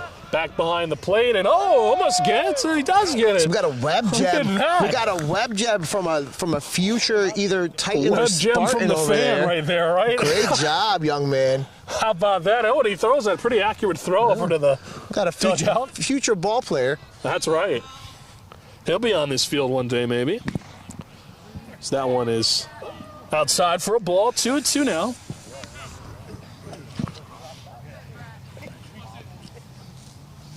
Spartans looking for the first out of this half inning. With bases loaded right now. Bases are juiced. Harding, the pitch. This one is ripped into center field. It'll get down for a base hit. 1 run is going to score. Right fielder scoops it up, but 2 runs will come into scores. The throw in is a little off target. First baseman loses it, but he gets it back in time. So a 2 RBI single for Cianflone. A simple single. CNI single brings in 2 runs. Again, you're not trying to do too much, and you just good things happen. You don't try to do too much, and good things happen. Absolutely, as Gertner moves up to second, and Cian Flown with a 2 RBI single, able to score 2 runners on that one. Panarella and Redden. And he fouled off 3 pitches before that.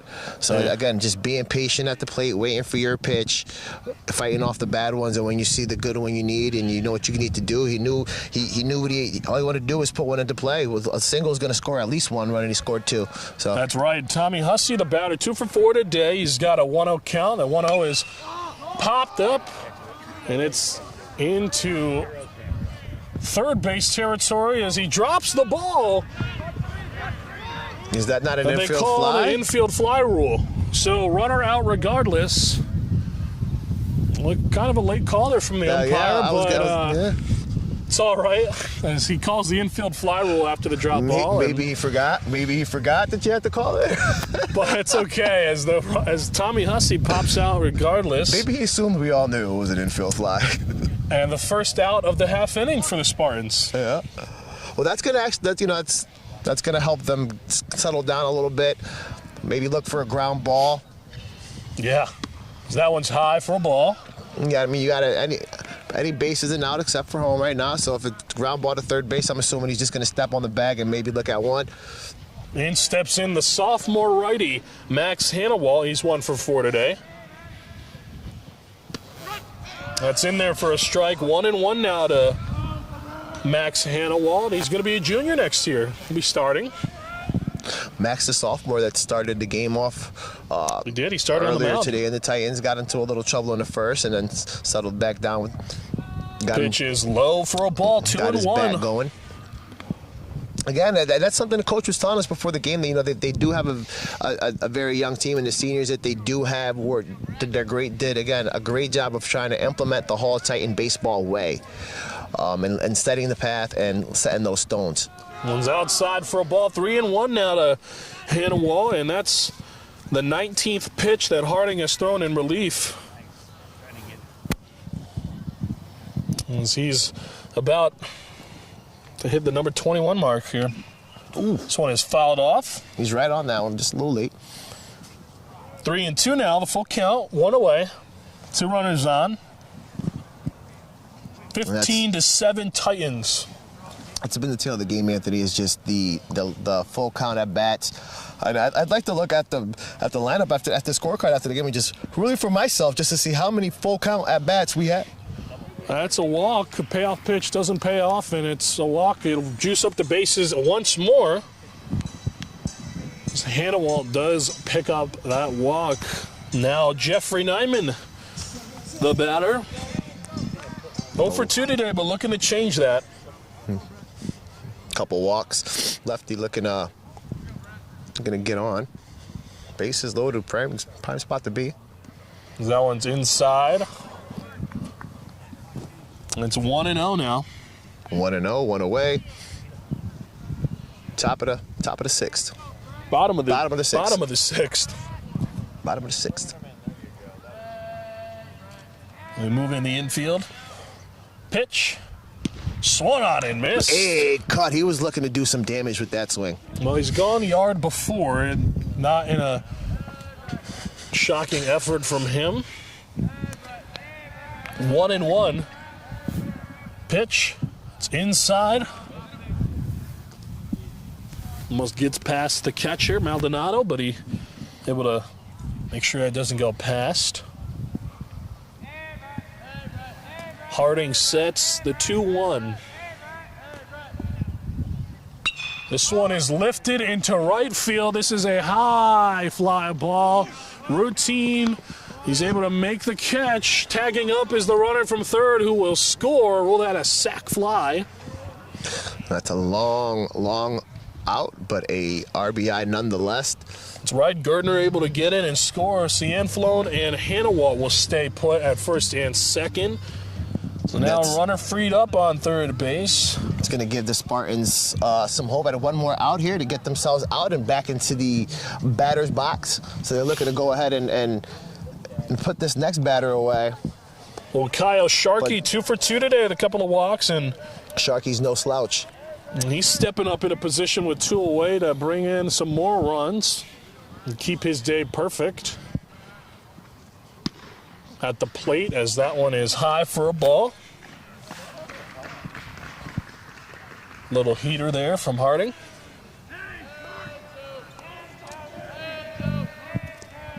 He sets, checks his runner on second, the pitch.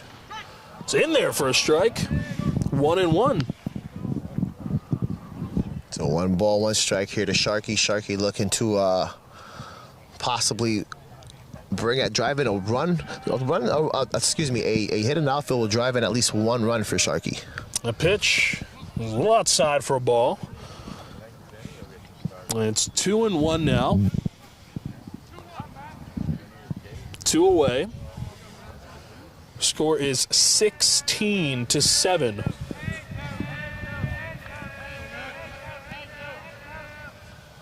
Harding checks his runner. The 30th pitch for him is outside. Maldonado able to secure that before it goes past him. 3-1 now. That was his 30th pitch in relief this inning. The pitch is in there for a strike. Now full count. I had a feeling that was going to be a strike. I just had a feeling. There's going to be a full count here. Want to know why? Because there's going to be another full count at bat. 3-2 with 2 away. You love to see it. Harding, the payoff pitch. Runners go. Well, that's in there for the strikeout. So Sharkey strikes out, but not before a few runs come across to score. The Titans lead 16-7 now. We head to the top of the 7th here on WHCI.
Here on WHCI in West Hartford at Hall High School, top of the 7th. It's last call for the Spartans as there's a look at Carter Ivins' poster on senior night.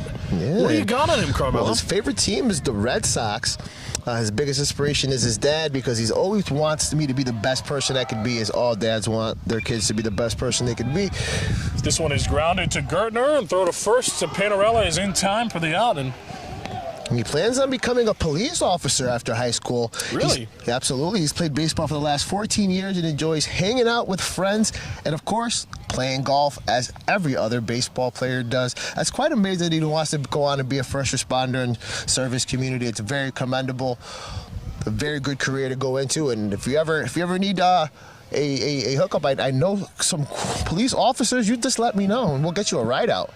Well, I don't think he's going to need that. I'm sure he'll appreciate the offer, as Nick Sanford, the head coach, is a member of the West Hartford Police Department. Really? He is. I wonder if he knows my buddy Ben Murphy. Well, you'll have to ask him. That's awesome. This one is grounded to Gertner. He gets past him and into left field. Tommy Hussey able to field it, but it's a base hit for Harding. That's so great. And again, that's a thing that It's very important how coaches say that the Titan baseball and stuff like that. And I'm sure that coach is an influential person in his life that maybe makes him want to take that step into go into law enforcement. Right. This one is lined up the middle for a base hit from Maldonado. Well, the Spartans saying that they will not go quietly into the night quickly with 2 base runners on base to start the inning. And they're looking to get something going here with only 1 away and 2 on. They're trailing by a few runs, 16-7 your score.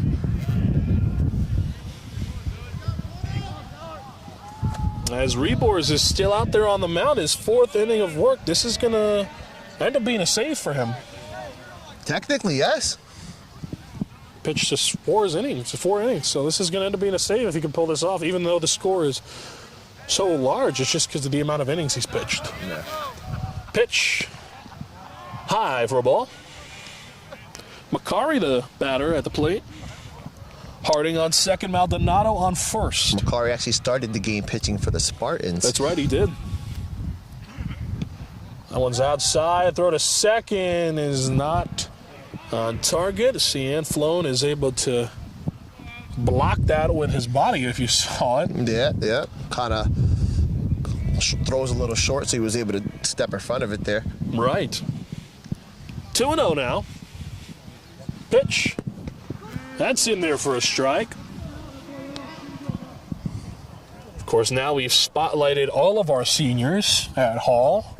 And again, it's congratulations to all the seniors and their families. Again, it really is an amazing achievement when you've got to senior year at the end of the year and just really sit back and think about all the years that you yourself and your family have been going to these games, regardless what sport it is. You know, mom and dad waking up extra early, especially in those travel baseball days, and I'm sure they're happy to see this thing come to fruition. Right, as that one is fouled off. 2-2 the count with 1 away and 2 on. Rebors closing in on 60 pitches. He's been pretty efficient today. Pretty clean, too. Swings and a miss for the strikeout. That's a huge strikeout, Anthony, because they led off the inning with 2 singles back-to-back, 2 runners on base. Third batter up, he's able to strike them up. You know, kind of calms them down, maybe throws a little dagger into their momentum, slows them down a little bit. That's right, as Rebor is able to get the punch out going, as that one's low for a ball. It's Melanjonis, the batter. And 2 runners on, 2 away here. 1-0 the count. Pitch. Fouled off.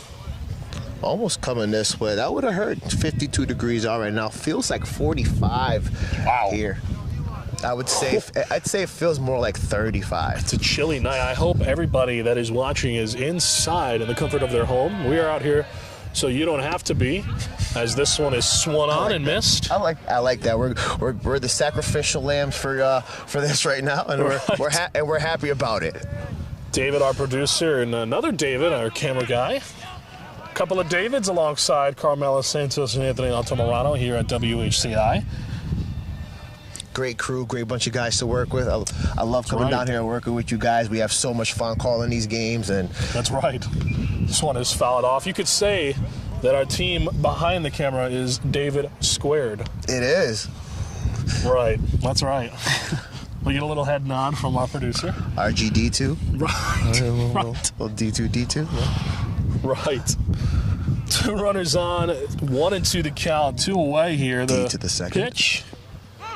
Fouled off. And Tyler's down. And Hussey is down. That hurt him. I think that hit him in the hand. And ouch. That does not feel good. And here comes Rick Sanford and Nick Sanford. The and trainer. The coaches are going to come and check on him. And immediately. And he brushes him right off. The gamer.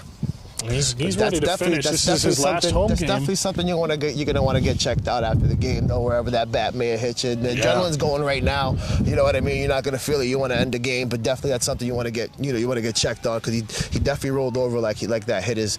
I think it's the glove hand. Yeah, and it's really cold out, so anything that hits the skin is gonna hurt a little bit more. So that one is a ball. 2-2 the count. One away. Bottom of the seventh. Top of the seventh, excuse me. Spartans are down to their last strike of the ball game. The pitch. Foul the way, staying alive here. It's going to be 2 away. Yep. Stays 2-2 the count still with 2 runners on. Harding and Maldonado on second and first respectively. The pitch swung on and missed for the strikeout as Alex Rebors gets the punch out to end the game. What a way to cap off a senior night, huh? Alex Rebors strikes out the Spartans as that ends the game. 16-7 the score as the Titans finish their regular season at home with an impressive 8-1 record. That's going to give them a lot of momentum going into the playoffs too. You know, it's going to feel good. Gives them some time to rest as well. I'm sure coach is going to want to take a look at the trainer's going to want to take a look at Tyler's arm. And I think today's story is just a story of, it's not about how you start, it's how you finish. It's about getting hot at the right time too. This increases their win streak to 5 headed into tournament season, as they've already clinched their ticket. And we will have more during the post-game show. Stay tuned. You're watching WHCI. We'll be with you shortly.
Back here on WHCI for the post-game show, Anthony Altamirano alongside Tommy Hussey and Nick Sanford, as well as Carmelo Santos, my broadcast partner. And guys, you guys had a great game today. Nick, I'm going to start with you. You had just come in and you guys have been so good at home. 9-1. You have a 52 run differential. You guys have scored 82 runs and only conceded 30. Just please talk about what you have seen with these guys at home and what makes it so special. Yeah, they're just the guys are really comfortable at home, as the stats can show that. And I think that's why today was really important. With 15 total wins, I think it could put us in a good position to have a couple home games come tournament time. So it's important that we play games here because we play well and we score a lot of runs. So that's what we're doing. Absolutely. And speaking of having good games, Tommy Hussey, you had an amazing game today. Went 2 for 5, a couple of doubles, 4 RBIs. Talk about that. Just coming in every day. It starts with practice. Taking every rep serious in practice. He always talks about not getting complacent. Always talks about his junior year of college, and always wants us to work hard and make sure we are just taking every rep serious, every at bat, and it's just looking for the right pitch, not swinging at that first pitch fastball up or first pitch curveball in the dirt, and just taking every rep serious and locked in like he always is preaching. Absolutely. And of course, you guys are ready for tournament time coming up. You guys have already clinched your spots, and you mentioned you're hoping to have a couple home games. What does that mean for you as a player, and then obviously for you as a coach to follow that? I mean, it means everything. Just like you said, the statistics at home, I mean, you can't make those up. So we feel very comfortable at home, and we know what we can do, and especially if we get in front of our boys, and everything will work out from there. Absolutely. And Nick, for you? Yeah, I mean, being able to play at home is just it's a comfort thing for everyone on the team. So it's important for us. And, I'll just make mention of the team. I don't know the last time Paul has had 15-win regular season. It could be a long time. So this is a special group that will be remembered for a long time. So I'd like to pass a lot of praise on to them for their hard work and dedication throughout the season. So it's made it easy for me to coach. So it's been a lot of fun. Absolutely. And of course, it's senior night here at Hall, and you've coached your fair share of seniors, and you've played now with some of your seniors. What do you guys see with those guys as a player standpoint with your seniors that are now going off? And obviously you'll be a senior here upcoming. And as a coach, how has it been to coach these guys and now see them go off? Start with you, Tommy. I think just learning from their leadership.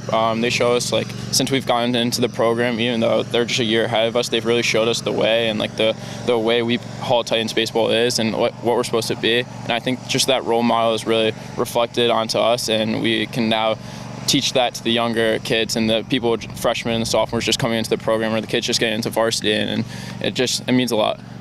It's awesome. And for you, Nick? Yeah, I mean, like I said earlier, this senior class has created the blueprint that's needed for success. So it falls now on guys like Tommy to carry the torch and continue to help this team grow in the future in the next couple of years. So, as coaches, we're excited. We know the next crop's coming, but we're going to cherish this time now with our seniors. So it's good.